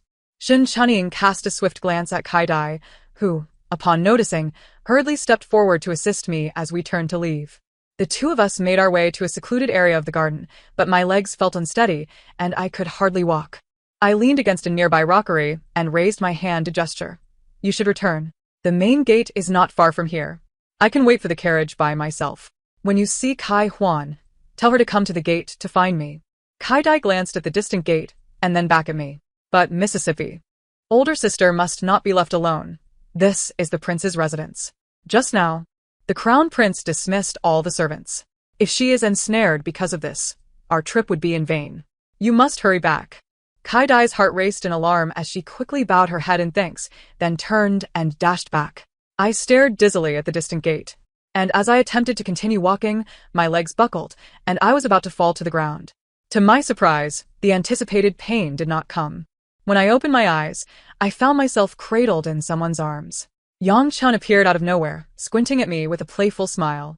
It seems I owe quite a debt of gratitude to my second sister. Before I could break free, he effortlessly lifted me off the ground. I hastily grasped his collar. No, there are too many eyes here. You should attend to your own matters. Yet, Yang Chen paid no heed and boldly carried me through the garden toward the exit. Oh, does my second sister know what I am busy with? Dizzy and disoriented, I instinctively shook my head. No, I know nothing at all. In my haze, I heard a light chuckle above me, and soon I completely succumbed to unconsciousness. When I next opened my eyes, I found myself in a swaying carriage. A carriage? How did he manage to bring me out? Surely, there should have been palace guards at the gate. I attempted to move, but I was ensconced in his embrace, unable to stir even a fraction. A warm sensation radiated from his chest against my back, causing me to tense up as I glanced back at the man who was resting with his eyes closed. Do not be concerned. Everyone has been sent away along the way, and no one saw me carry you out. Kai Huan. That girl has already been sent back to the Shin family by my men. I mustered the strength to rise from his embrace, but he pressed me back down. At dusk, poetry turns to snow, blooming alongside the plum blossoms as spring arrives. Yet spring has clearly not yet come. Does my second sister think it premature to compose such a poem? My breathing was labored, and with great effort, I managed to open my eyes. meeting the sharply defined jawline of the man. He lowered his head, his dark eyes resembling a deep abyss. My second sister is indeed righteous, even with a fever. You wish to lead me into the Crown Prince's residence. This makes me feel rather embarrassed. I weakly close my eyes. All the prince needs to remember is to grant Ling Shuang her freedom. A husky voice brushed against my ear. Freedom? Is that how you wish to leave? Yes. What if I do not wish for that? I do not care. In a daze, I felt a cool breath invade the warmth that surrounded me. The surreal dreamscape turned bizarre, yet that single chill felt oddly comforting. I plummeted into an abyss and lost consciousness entirely. After 3 days of high fever, the physician arrived, shaking his head. It was not until the 4th day at midnight that I finally regained consciousness and saw Kai Huan beside my pillow, her face alight with joy. Miss, you have finally awakened. I rubbed my heavy head and looked around, relieved to confirm that I was in my own room. Miss, are you feeling unwell anywhere? Shall I call for the doctor? I shook my head. No, just a rather absurd dream. It seemed I was carried back by someone insufferable. Kai Huan immediately shot me a knowing glance, and I looked at her in confusion, only to hear a cough from behind her. When I raised my eyes, I found Yongchen seated at the table, sipping tea. I was taken aback and hastily pulled the window curtain aside. How did he get here? Kai Huan pressed her lips together. He comes every midnight. It's been 3 days, and I didn't dare to speak of it. As soon as she finished speaking, the man set down his teacup. It is good that my second sister has awakened. I will be leaving in a few days. You must take care of your fragile health. Leaving? Of course, the new year was approaching. I quickly said, may the young master have a safe journey. Just as I finished speaking, he halted, looking at me through the curtain. Tomorrow, Master Shin will discuss the wedding date with you in detail. Take care of yourself, for I shall come to wed you in September of next year. After he spoke, he turned and left, leaving me stunned in place. A wedding date. September. Before I could fully process my surprise, the next morning, the 60 wedding gifts from the Crown Prince arrived ahead of schedule, although the imperial edict did not accompany them. Nonetheless, this made their intentions clear, and the entire household was filled with jubilance, especially Shin Chunying, who was particularly smug. As soon as the Crown Prince's gifts arrived, I was summoned to the study by Shin Zijiang. The conversation revolved around Shin Chunying being intercepted by the Crown Prince, and the Shin family needing to take responsibility toward the Tan family. Shin Menger was still too young, leaving me as the suitable option. And since Tan Yunju had intentions toward me, he planned to find a matchmaker to arrange the marriage. I did not object, merely stating that I had never roamed the capital and feared I would not have the chance. Shun Zijiang waved his hand, directly handing me a jade token for the Shin family's travels, allowing me to go wherever I wished as long as I brought someone along. With this settled, the announcement of my engagement to the Tan family was made the following day to the entire household. Thus, upon returning from my grandmother's place early one morning, I noticed the complex expressions in the gazes directed toward me. I was indifferent to how the Shin family viewed me. My priority was to devise a means to escape the main storyline as soon as possible. After receiving Shun Zijiang's jade token, my movements within the Shun residence became remarkably free. According to the original text, this young master had acquired the marriage certificate, which indicated he planned to return the following autumn to marry me. As for Shin Chunying and the Crown Prince's wedding date, I contemplated it for quite some time. In the original text, the previous Crown Princess was married in the middle of the following year, so it seemed to align. After all, overthrowing the Crown Prince was an affair that would take place after the new year. I simply needed to establish my assets throughout this year, and when September arrived, Yongchen would come in disguise to claim me. By then, with Shun Lingshuang dead, no one would be able to find me. With money in hand, I began to wander around the capital with Kai Huan, searching for suitable shops. As I sought inexpensive establishments, I also instructed my intermediary to keep an eye out for properties in Kazhou in the south. In the original text, Kazhou was depicted as a place of stunning natural beauty and exceptional talent, where even the protagonists had a villa. The female lead had even remarked that Kazhou was the most suitable place for retirement. However, unlike the female lead, I did not have abundant opportunities, nor could I easily find a devoted and skilled bodyguard to assist me in these endeavors away from home. Fortunately, properties there were generally affordable, and after selecting one based on the location map, I directly paid a deposit through my intermediary, intending to finalize the purchase upon my arrival. As the new year began, news of impending conflict at the borders spread through the tea houses of the capital.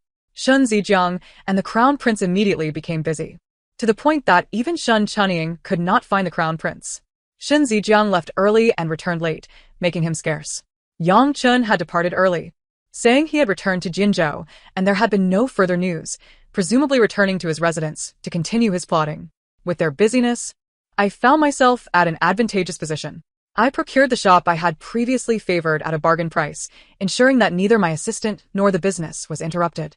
With the shopkeeper departed, I allowed my assistant to continue the operations, hiring merely a manager and an accountant to oversee affairs, while I merely sat back and collected the profits.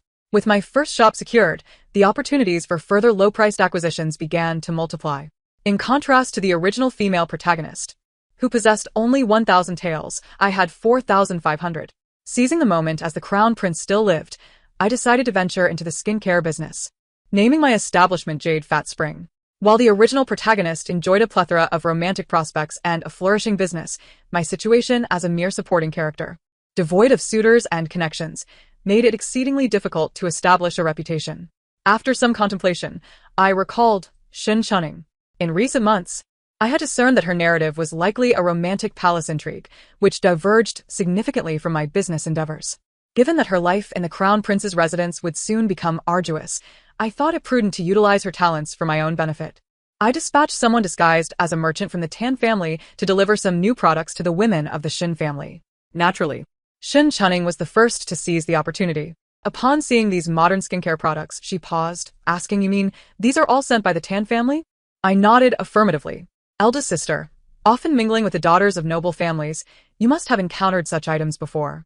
Meanwhile, Ling Shuang, aware of her limited knowledge, does not understand these. Perhaps you might assist your younger sister in examining them. As Shin Chunning examined the moisturizer, she shot me a glance. "Stop pretending. These products only exist in modern times. The day you were able to take over the second half of Snow Plum, I knew something was amiss. I never imagined you were so adept at concealing your true nature. I questioned why the plot has progressed so far yet you remain alive. It seems you are also one of those who crossed over." I smiled lightly.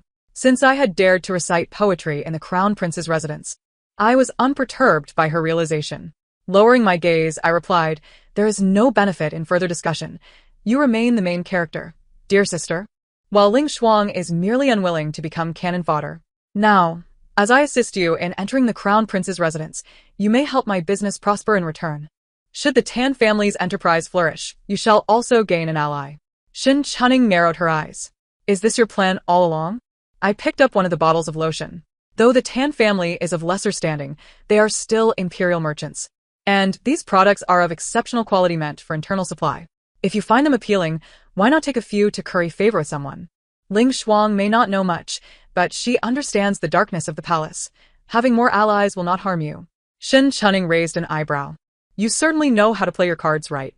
"Very well, seeing as you have been quite honest and have even shielded me from the Tan family's marriage arrangements, I shall not make things difficult for you." I bowed my head. "Indeed, as you are destined to become a noble lady, it is only right that the advantageous match with the Tan family is passed on to your younger sister, who will be most grateful." Flattered, Shin Chunning waved her hand. "Though the Tan family is insignificant, these items are indeed valuable. Keep them all. I shall attend the tea gathering hosted by Princess Haeong tomorrow, and I can take them along." I smiled in response. "Thank you, elder sister." Through a series of deceptions, I was fortunate that Shin Chunning harbored no suspicions regarding the pirated book she had read. A few days later, she sought me out once more, expressing her desire to procure additional skincare products from the Tan family to present to the noble ladies. While I secretly reveled in her eagerness, I maintained a facade of reluctance, claiming that the production took time and that I was uncertain of the availability of stock, though I would make inquiries. After letting her stew for a few days, I approached Shin Chunning with news that the Tan family's young master remained infatuated with her and had agreed to open a private shop in the capital, dedicated to selling Jade Fat Spring. If she wished, they could order directly from the store, and I would offer her a 20% discount. The discount was, of course, a jest, as increasing the price by 20% would still yield a profit. Yet, Shin Chunning was easily swayed, for in her narrative, she was the chosen darling, adored by all men. Thereafter, Shin Chunning continued to enjoy my complimentary skincare products, serving as my spokesperson at various banquets, proclaiming that Jade Fat Spring was unique to the capital. While this attracted a fair share of envy, it undeniably elevated the product's reputation. The noble ladies, short on funds, found it difficult to secure these coveted items. In a brief span, Jade Fat Spring had become the talk of the capital. Not only the noble ladies, but even those within the royal palace discreetly dispatched inquiries. I was wary of complacency, promptly expanding my workforce to initiate a customized service. Each month, apart from catering to walk-in customers at the storefront, the high-end products for the daughters of aristocratic families were delivered directly to their residences. Watching the profits multiply in my monthly accounts, my previously anxious heart gradually settled. With wealth comes power. And as long as I could extricate myself from the Shin family before the Crown Prince's downfall, I would be entirely secure. As my business thrived, I reveled in the gleam of my account books. However, upon returning home adorned with colorful rings, I sensed a heavy atmosphere within the Shun residence. Inquiring revealed that a marriage decree had arrived for Shin Chunning earlier that day. To my surprise, it was merely for a concubine's position. This left Shin Chunning utterly confounded.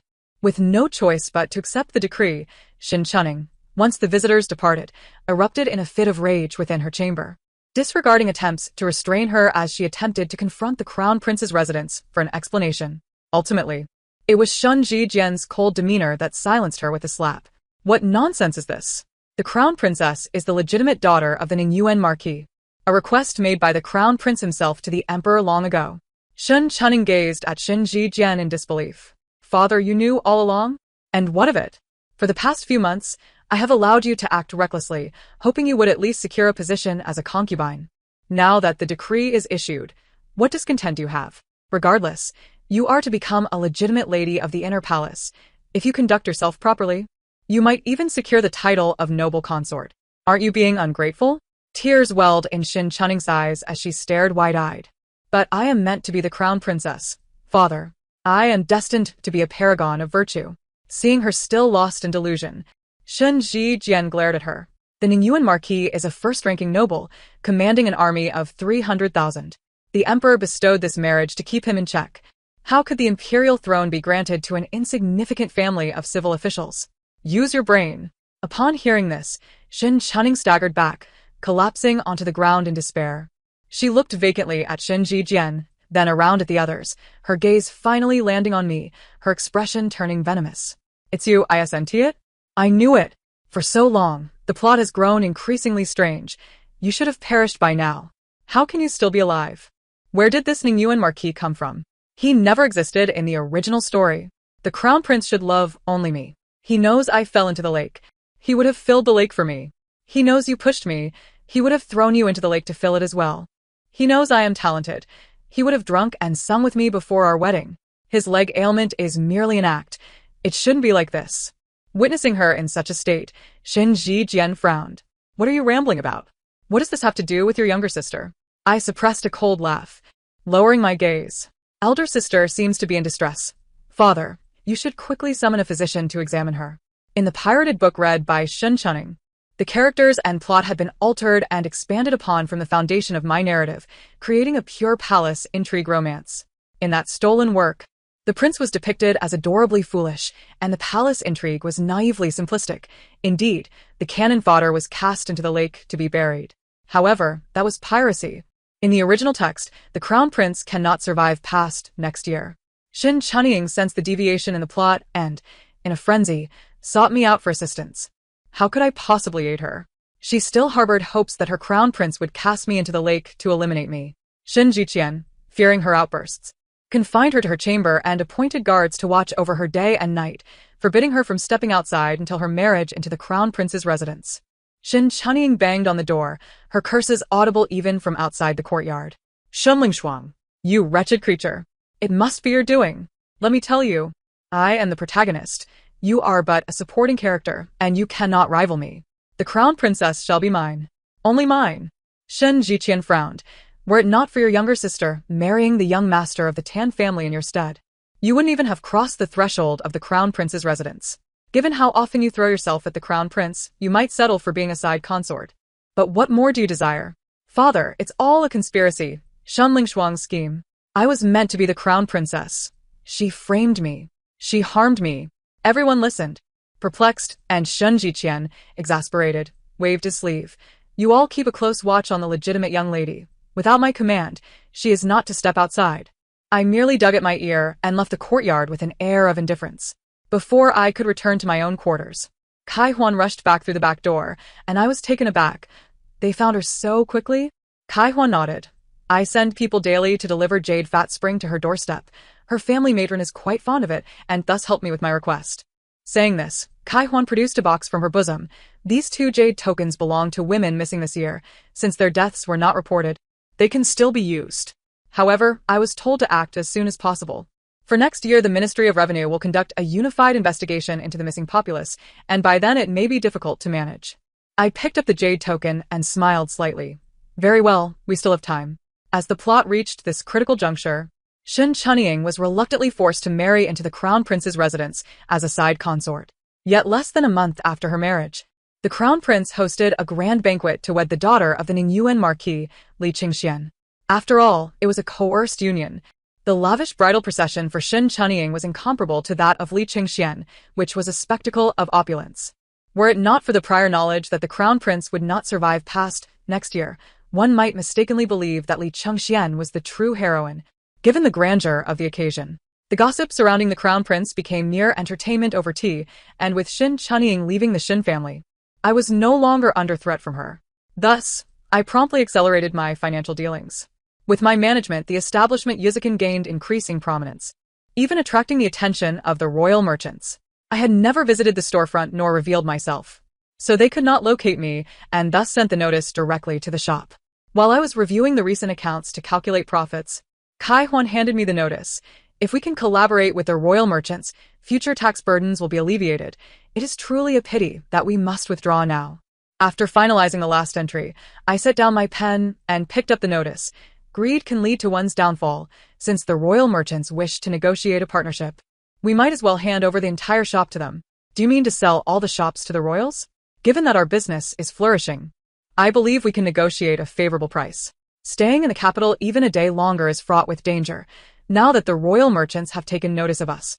Yang Chen will surely be aware as well. If the royal merchants are interested in Yuzukin, it would be better to sell, including the recipe, for a handsome price, and then flee south with Kai Huan to establish a small business. The following noon, I donned a veil to cover myself completely and then drove directly to the Tiandi building. This establishment is an official wine house, frequented not only by the Crown Prince but also by merchants conducting business in this elegant place. However, merchants come in various tiers, and the invitation specified a meeting at the top-tier room. It was evident that an ordinary person would not be sent. I dared not be negligent, and thus resolved to attend personally.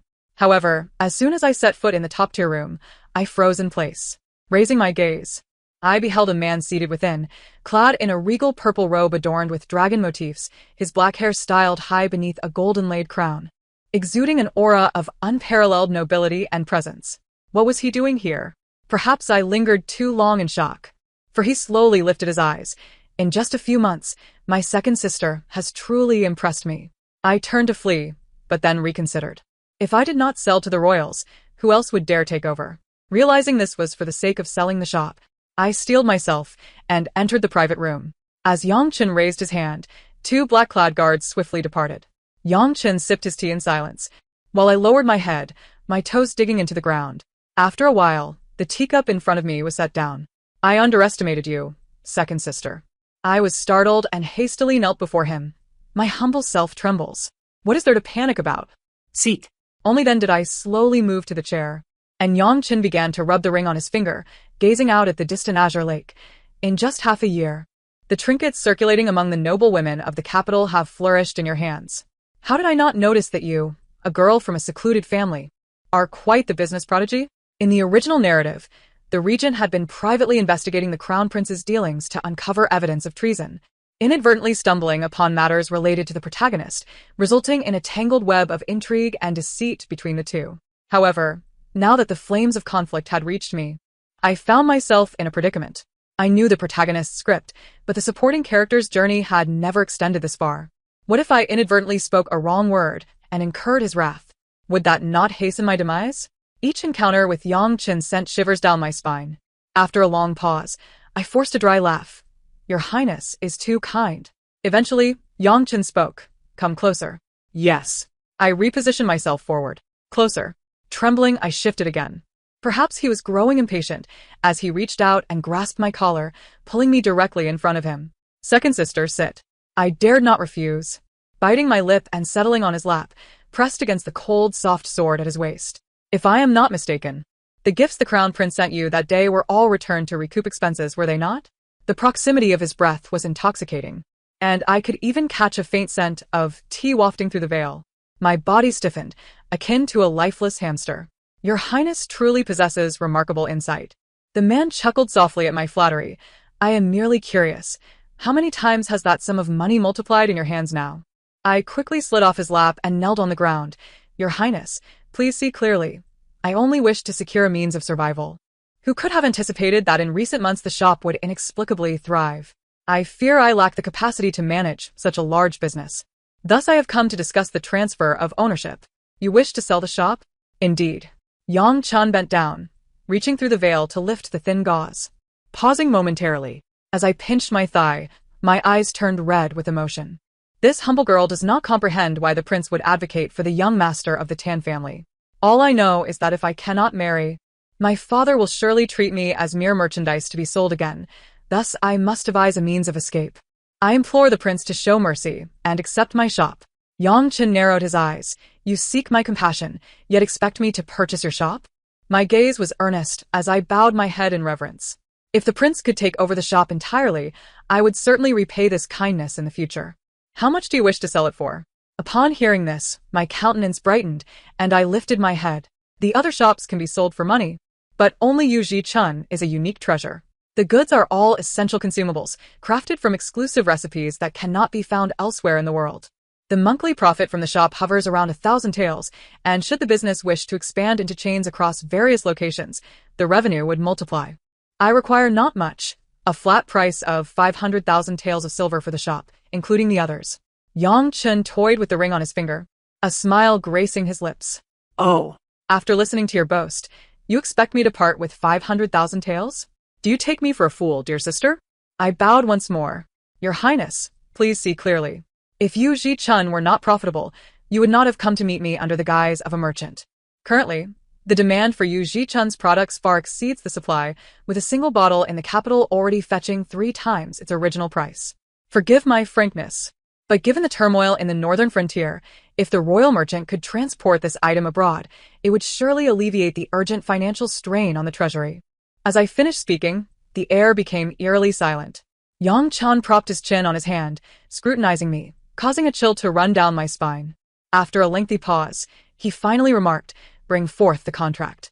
Moments later, someone entered with the contract in hand. Yang Chun took a pen, completed the document, and stamped it with the merchant's seal. I exhaled deeply, accepting the contract and glancing over it, only to be taken aback. 500,000 taels of silver, with an advance of 200,000 taels, and the remaining 300,000 to be settled by September. What does the prince mean by this? Yang Chen leaned back, languidly replying, as you mentioned, the border is in turmoil and most merchants are supporting the front lines, making it difficult to gather such a sum at once.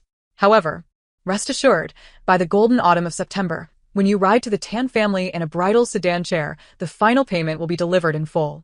My eyes widened in disbelief.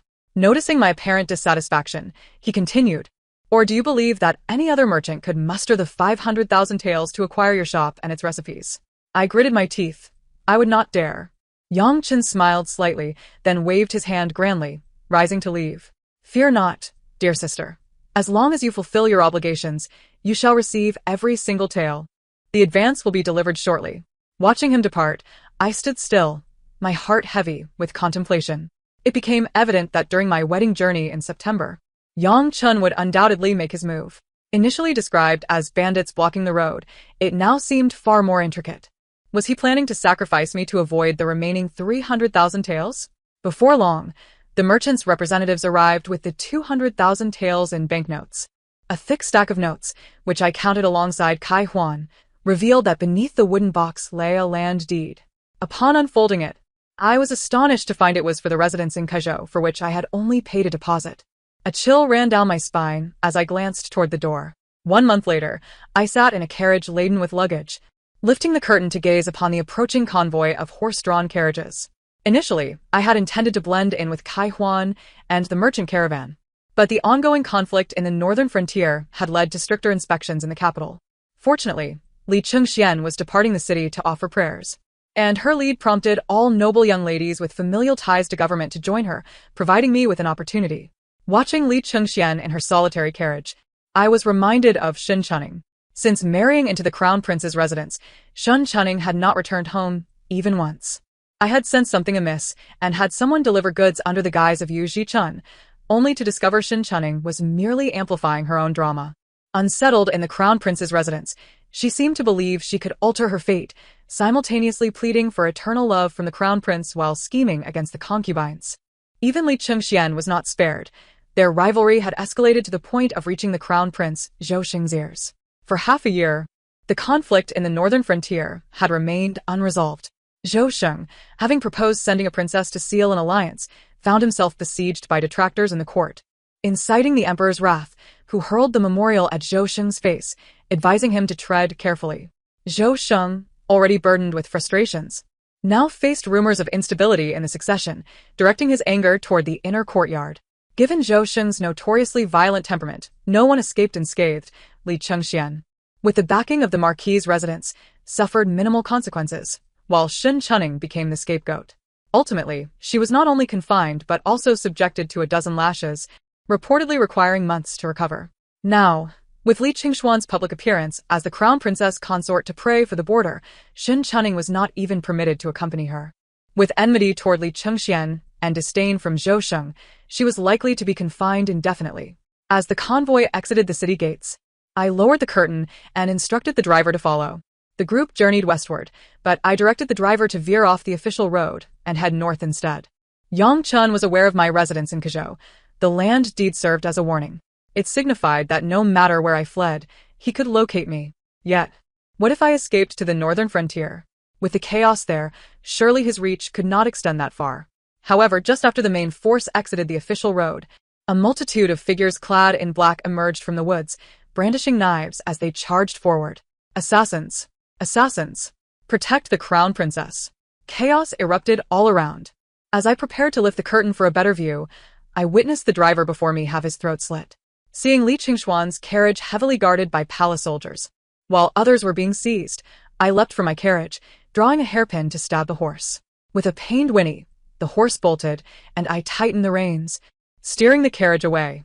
Amidst the turmoil, our carriage collided with several black-clad assailants, yet a few swiftly mounted riders pursued us. Miss, it's dangerous. Arrows flew from both sides, and before I could react, Kai Huan leapt from the carriage to shield me from an arrow. Kai Huan. Miss, I am fine. Keep running. As I beheld the arrow embedded in Kai Huan's body, I gritted my teeth and drove the carriage deeper into the forest. The original narrative had not foreseen such an encounter. It was merely a group of noble ladies embarking on a pilgrimage. Why were assassins present?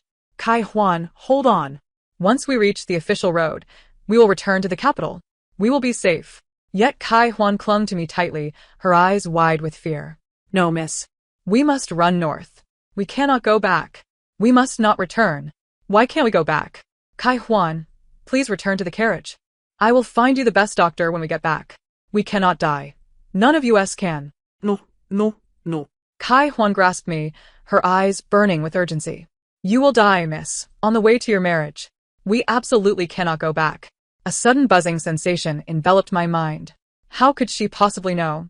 When I had never mentioned it, I felt my arm damp with blood, and upon looking down, I discovered that the blood from Tsai Huan's wound had saturated half of my shoulder.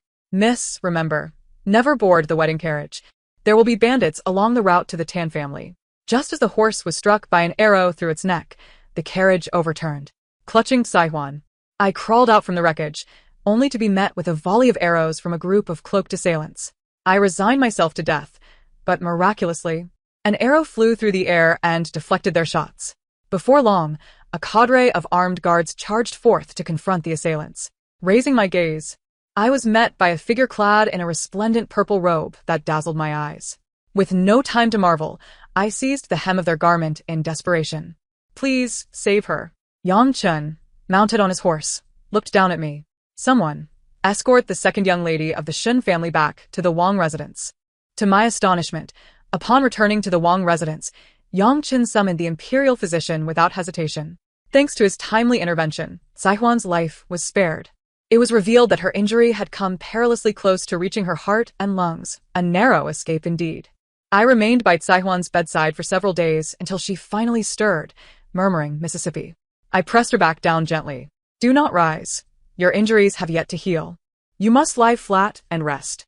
Saihuan looked at me, tears streaming down her cheeks. Miss, you are so foolish. You could have walked away by now. I shook my head. Had I just arrived in this world, I might not have cared about Saihuan's fate.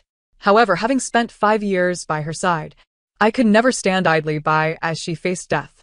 I patted her hand reassuringly.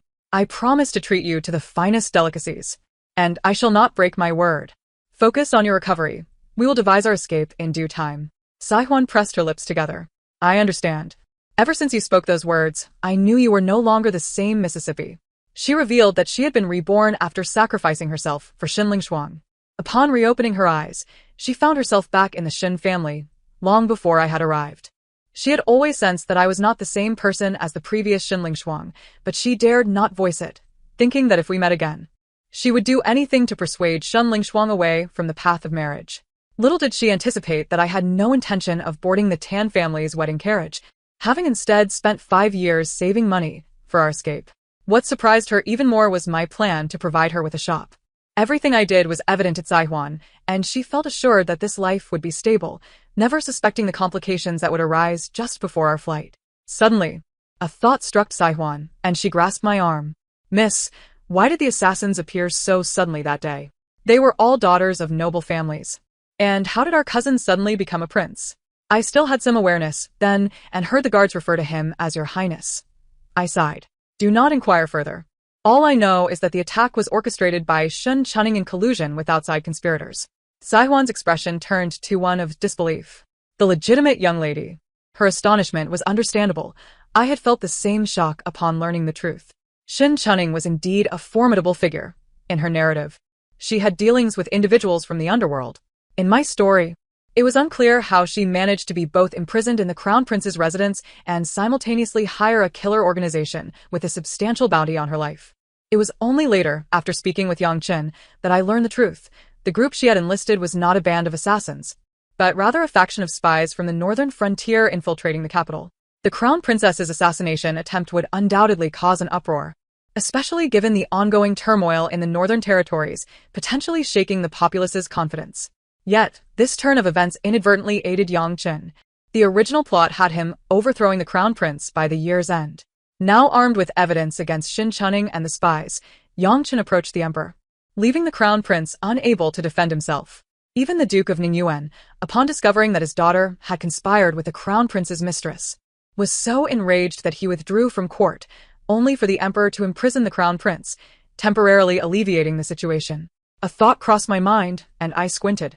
Saihuan, do you remember the appearance of the bandits on the road to marriage in our past life? Saihuan furrowed her brow. Miss, are you suggesting that the bandits from our previous life were actually these northern barbarians in disguise? I pressed my lips together. It is merely a conjecture. Saihuan immediately responded. Miss, do we still have that arrow? Perhaps I can identify it. I promptly rose and retrieved the severed arrow from the side. Saihuan examined it closely, her hand flying to her mouth in shock. Judging by her reaction, I began to piece together the truth. It seemed that the bandits from our past life were indeed these barbarous marauders masquerading as such, and this plot had been preemptively set in motion by Shin Chunning. In our previous life, the Tan family wedding carriage was merely an opportunistic target to rob and harm Xinling Shuang. Their true aim had never been the wedding itself. The Tan family, being the wealthiest in Jinzhou, was a tempting target, and Yang Chun had long planned to lure these marauders out using the wedding carriage. However, Shin Chunning's meddling had inadvertently drawn them out prematurely. Saihuan appeared to grasp the implications, her expression tinged with anxiety. Miss, what shall we do? Will the Tan family's wedding carriage still encounter bandits in the future? Those marauders have been imprisoned, so it is unlikely. I reassured her. Moreover, it seems this marriage may no longer proceed. Indeed, within a few days, the Crown Prince's residence was raided. However, unlike in our past life, the Duke of Ningyuan had yet to mobilize troops north, and Li Chengxian, being a victim, managed to escape the fate of being buried alongside the Crown Prince. Instead, she had obtained a divorce decree, severing ties with him. The emperor had sold a favor to the duke, who finally agreed to march north in October. Throughout this turmoil, I was never returned to the Shin family, as they too faced confiscation. The male members were exiled, while the females were forced into prostitution. It is indeed a lamentable tale. The officials in court had fixated on the crown prince's physical ailments, fearing that his condition might hinder the royal succession. Although the imperial physician had not definitively stated that the crown prince was incapable of fathering children, the issue of succession had planted a thorn in his side long ago. Unwilling to relinquish the throne, the crown prince made a public show of marrying a duke's daughter while secretly conspiring with Xin Zijiang and other court officials, even contemplating an alliance with the northern barbarians to seize power amidst the chaos of war. In our past life, Yang Chen had laid all the evidence of treason before the court, effectively toppling the crown prince. This time, with my presence to facilitate Yang Chen's endeavors between the Shin family and the crown prince's residence, gathering evidence became far more manageable. With the fall of the Shin family, Xinling Shuang could not escape the fate of becoming one of the women forced into prostitution. However, as Yang Chen had conveyed, Xinling Shuang had already perished in that assassination attempt on the outskirts. From the day I returned, my name became Ji Qingyao, the missing merchant girl from the missing persons list. This girl had no parents, leaving no trace to verify her existence. Yang Chen had fulfilled his promise ahead of time. In the golden autumn of September, instead of embarking on the road to marriage, I once again took the reins of a carriage alongside Saihuan, departing the city. As I reached the city gates early that morning, Yang Chen's carriage was already waiting halfway down the road. I was beckoned into the carriage, where Yang Chen sat. "Siping there. I have been preoccupied with official matters these days and nearly forgot about you. Now that you are free, what do you wish to do in the capital? Where do you wish to go?" I bowed my head respectfully. "Your Highness has granted me my freedom. Thus, I shall go wherever my heart desires." Inside the carriage, the air pressure was exceedingly low. After a prolonged silence, Yang Chen sighed. "Kuzhou is a commendable place. The land deed has been granted to you, so you should go there." I cast my eyes downward and did not respond.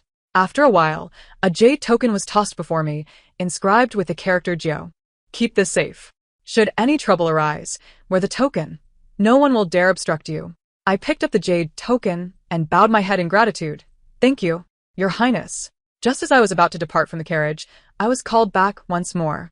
Yang Chen lifted the carriage curtain, gazing at me with a complex expression. "Second sister, the world outside is fraught with peril. Why must you insist on leaving?" I raised my head and smiled. "Your Highness, you jest. In this world, where is it not perilous?" Yang Chen replied nonchalantly, "My royal residence is the most tranquil." I looked up and smiled. "Your Highness knows well that my aspirations lie not here." Yang Chen regarded me for a lengthy moment before the curtain fell. As the carriage departed, I exhaled in relief and turned back to my own vehicle. "Let us depart." With Yang Chen's approval, I journeyed southward once again with Saihuan, making our way directly to Kuzhou, though we did not linger long. We merely conducted a brief exploration before selling the land deed of Kuzhou and proceeding to the vicinity of Shiguan to engage in the business of emergency rations, a venture the original protagonist would later undertake. Outside Shiguan, a multitude of merchants traversed the roads, along with escort agencies and some couriers. The common provisions for travelers were merely dry cakes or steamed buns, but my compressed biscuits, beef chili sauce, instant noodles, and pickled vegetables, foods convenient for travel, immediately attracted a throng of customers upon their introduction. In fact, for the following year, one could observe travelers cooking noodles with chili sauce in small pots along the roads, while children passed by nibbling on fruit-flavored biscuits. Since the Ningyuan Marquis stationed himself in the northern frontier, the situation there had somewhat eased. However, 3 years later, tensions in the northern frontier escalated once more. And it was during this tumultuous time that the emperor suddenly passed away, plunging the court and the realm into chaos. Half a month later, it was relayed by the messenger at the post station that the young fifth prince had been elevated to the throne by Yang Chen, who then assumed the role of regent, managing state affairs on behalf of the young emperor. At that time, I was outside Shiguan, finalizing a long-term supply contract with merchants from the Chu kingdom. My enterprise expanded from Shiguan to the neighboring Chu kingdom and further into the interior, culminating in a chain of stores numbering over 100. The Ji family business I founded employed more than 1,000 individuals, venturing beyond food supplies to include pharmaceuticals, textiles, and even restaurants. Saihuan managed the largest enterprise in Shiguan, thriving in her endeavors. In August of that same year, Saihuan invited a son-in-law, marking a festive day adorned with lanterns and celebration. As I styled her hair, witnessing her donned in a red wedding gown, my heart brimmed with comfort. Through the mirror, Saihuan gazed at me. Miss, must you truly go? Can't you send a reliable shopkeeper in your stead? I sighed. I must traverse all 64 cities. If I do not go personally, I fear those in charge may feign compliance. Saihuan rose and embraced me. Miss, I shall not marry. I will accompany you. I chuckled and patted her. That will not do. Your presence at the main shop in Shiguan allows me to feel at ease. Saihuan, in this life, I trust only you. As the original text indicated, the northern frontier had reached a point of exhaustion and desperation. If I did not take action soon, the northern tribes might breach the borders and advance southward, leading to the downfall of the nation, rendering my amassed wealth utterly futile. Therefore, it was imperative to return to the storyline, embarking immediately towards the 64 cities to gather grain and silver, heading north to provide aid. After bidding farewell to Saihuan, I joined the assembled merchant convoy, traveling tirelessly and, within 3 months, traversed the majority of cities, amassing 800,000 pickles of grain, which I personally escorted northward. The journey north was fraught with challenges. Approaching Hezhou, we encountered local officials and soldiers who intercepted us. Because I could not produce the imperial documents, they sought to confiscate all the grain. The documents were already en route and should have reached Yangchen by now. However, for reasons unknown, there had been no response. The local prefect, aware that we were delivering grain to the northern frontier, had previously allowed us passage, yet here we faced an unexpected setback. Sir, the front line is in dire need of supplies. If the northern pass is breached, do you not realize that Hezhou will also face the wrath of the barbarian invaders? The middle-aged man before me squinted. This is mere alarmism. With an Yuan marquis stationed in the northern frontier, how could the barbarian army breach the gates? Your grain's origins are dubious. If I were to let you pass and they hold me accountable, what will become of my official position? The prefect of Hezhou, named Zhao Ling, had already faced demotion and exile due to matters concerning the crown prince. It was evident that he had not refrained from oppressing the common folk in this desolate place. In despair, I offered him 50 taels of gold. The documents are on their way. I kindly request your leniency. If you are truly concerned, we can wait in the city until the documents arrive. Zhao Ling's eyes lit up at the sight of the gold, and after a moment of contemplation, he stroked his beard and looked at me with a grin. It is not impossible to wait. Guards, seize this group and throw them into prison until the documents arrive. I frowned and, from my bosom, produced the jade token given to me by Yangchen. Sir, I implore you, please show some understanding. The moment the jade token was revealed, the surroundings fell silent. Zhao Ling squinted as he snatched the token, then let out a cold laugh before throwing it to the ground. Presumptuous. You dare to wield a forged jade token in my Hezhou? Guards, apprehend them all. Confiscate all grain and silver. The token shattered. And I stared at Zhao Ling in disbelief. Zhao Ling, are you seeking your own demise? This is a token personally bestowed upon me by the regent. If anything were to happen to us, how many heads would suffice to pay for your folly? Zhao Ling sneered disdainfully. You ignorant commoner, in this desolate place of Hezhou, the regent's influence cannot reach so far. If anyone could simply present a jade token to deceive me, then I might as well resign from my position. Guards, take them away. As the guards moved to detain everyone, I was yanked from the carriage. In the midst of my struggle, an arrow suddenly whistled past my ear, embedding itself in Zhao Ling's official hat. Turning back, I saw a cloud of dust rising in the distance, hinting at the approach of a large contingent. At the forefront, a man clad in silver armor galloped towards us, while those behind him drew their bows, a second arrow piercing Zhao Ling's hairdo. The regent is here. Who dares to act presumptuously? Zhao Ling, having never witnessed such an imposing display, was instantly paralyzed with fear. Why is the regent here? The man, his demeanor stern, rode forth and fixed Zhao Ling with a cold gaze. The Ningyuan marquis has been gravely injured. I lead the troops personally. Do you have any objections? I stood atop the carriage, gazing at the army behind him, my eyes suddenly warm with tears. No wonder there was no response. You were on the road and had not received my message sent to the capital. Yangchen turned to me and then glanced at the grain behind me. Did you bring this? I took a deep breath and raised my hand for someone to present a scroll. This is the 800,000 pickles of grain I collected from the 64 cities. I ask for your review, Your Highness. Inside the carriage, I awkwardly fidgeted with my hands, remaining silent. Yangchen, having removed his helmet, sat beside me, raising an eyebrow. Did you not claim to be obsessed with wealth? How is it that you haven't received the 300,000 taels yet? Why did you leave? I abruptly lifted my head. 300,000 taels? Yangchen pulled me closer. Indeed, I sent someone to Kuzhou to deliver the silver to you, only to discover that you had sold your courtyard and disappeared for 3 years. Now you return offering me 8 million units of grain? He actually remembered the 300,000 taels. I gazed at Yangchen, my emotions tangled.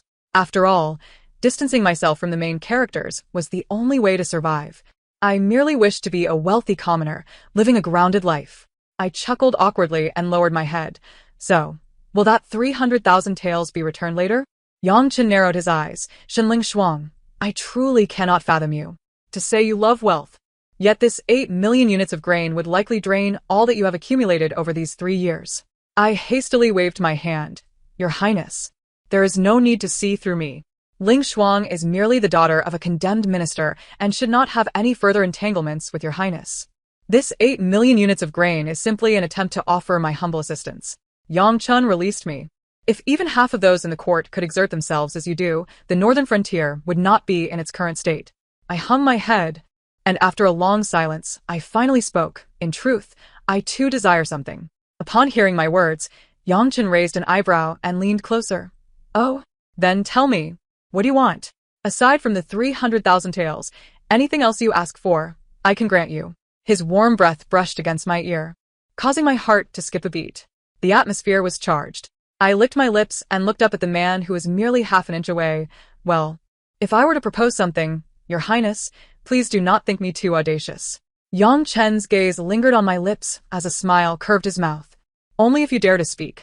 I bit my lip, blushing as I said, Your Highness, I have a trading company. I wish to follow in the footsteps of the Tan family and one day partake in the imperial provisions. Upon finishing, the man paused. After a moment, Yangchen clenched his jaw, staring at me, and then I smiled brightly at him. That's all. Suddenly, I felt a tightness at my collar, and my breath hitched. I widened my eyes, my breathing growing rapid. After what felt like an eternity, the man's lips grazed my ear. Do you know? I genuinely intended to marry you back then, for you are remarkably clever and know your limits. You deliberately exposed your vulnerabilities to me, appeared to yield, and then took your leave while I was off guard. He continued, that day when the crown princess was attacked, and I saw your carriage filled with your belongings for escape, I realized you had long wished to flee. Originally, I thought that since the matter was settled, you would not depart, yet you vanished, retreating to a place I could not find. His breath grew heavier against my ear, and I hastily pushed him away, lifting my gaze to find no trace of mirth left in my eyes. Your Highness, you are merely unwilling to accept this.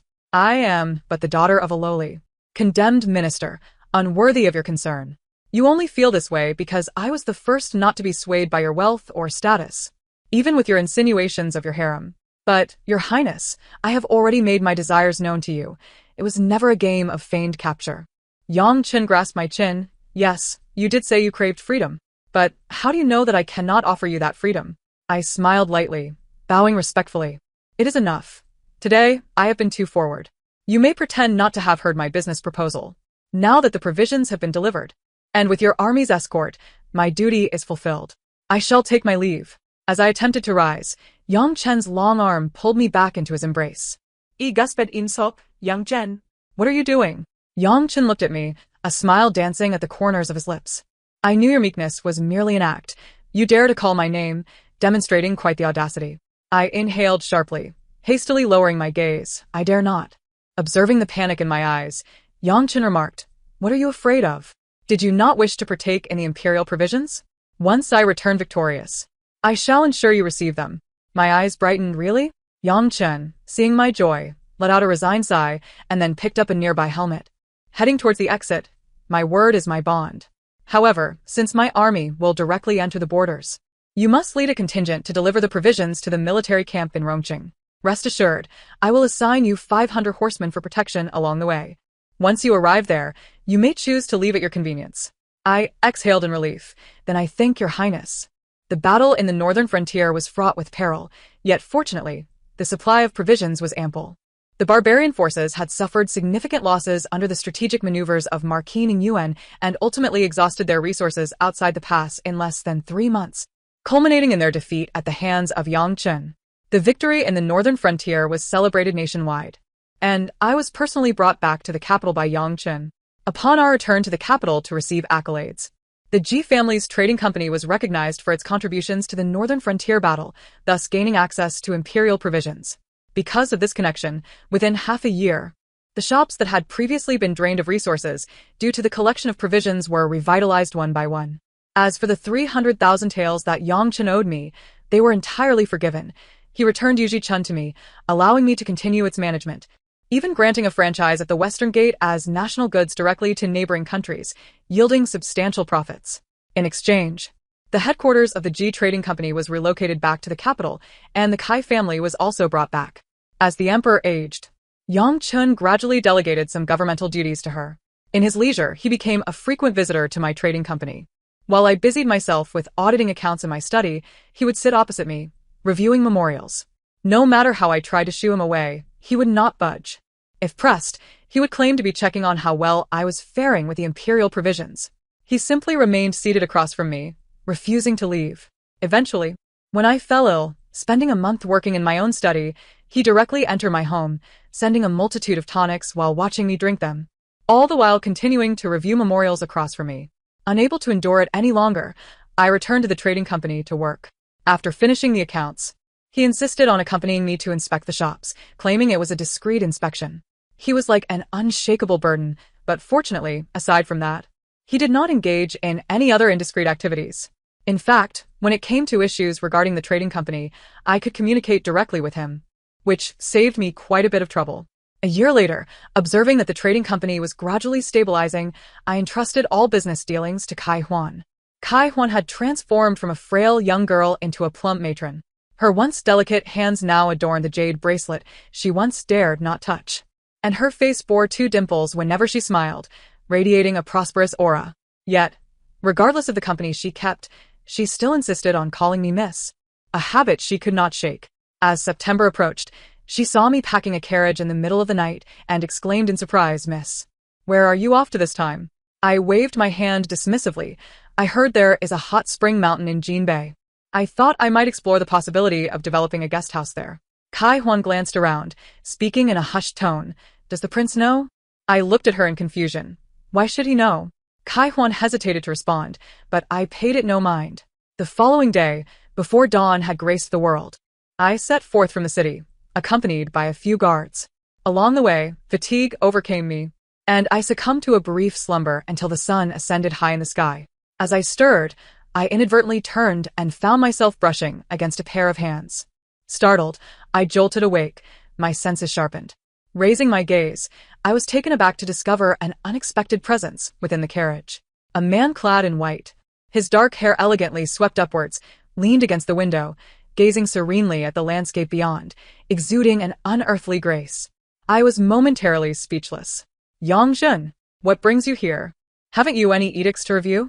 Aren't you due at court?" Upon noticing my awakening, Yang Zhen turned his head. The emperor must learn to stand on his own. Relying on me incessantly is hardly fitting. Pardon? Is this the sort of rhetoric one would expect from a regent wielding such power? I rubbed my nose awkwardly. A few years prior, when you were so intent on toppling the crown prince, I assumed your ambitions lay firmly within the realm of power. Yang Zhen chucked lickly. If you had witnessed the suffering of the common folk, you too would desire the crown prince's downfall. The emperor possesses a gentle disposition, unlike Zhou Sheng, whose temperament is tyrannical. Should the realm fall into Zhou Sheng's hands, it would not be long before we faced ruin. I swallowed hard, instinctively retreating. "Then why do you follow me? Don't you have your own pursuits?" He regarded me, his eyes alight with mirth. "Indeed, I have had aspirations for several years now." I blinked in disbelief. "Then pursue them. What need have you to accompany me?" Noticing my retreat into the corner, Yang Zhen ceased to tug at me and instead drew closer. Years ago, I found myself pondering what freedom truly meant to my second sister. "What destination did you envision in your elaborate schemes to attain the life you desire?" He reached out, grasping my hand. "Thus, I have chosen to accompany you. Curious to see where this time you intend to flee." I stared at him, bewildered. "You jest. You would follow me on my travels across the nation?" Yang Zhen met my gaze, his dark eyes reflecting my own. "And what of it? Do I appear to be jesting?" A gust of September wind suddenly swept into the carriage, tousling the strands of hair that fell across Yongjin's forehead. I gazed at him, then turned my attention to the autumn leaves fluttering outside the carriage. Although it was indeed September, this was no longer the flower-laden bridal sedan of the Tan family. The story concludes here. Thank you for listening. We shall meet again in the next tale.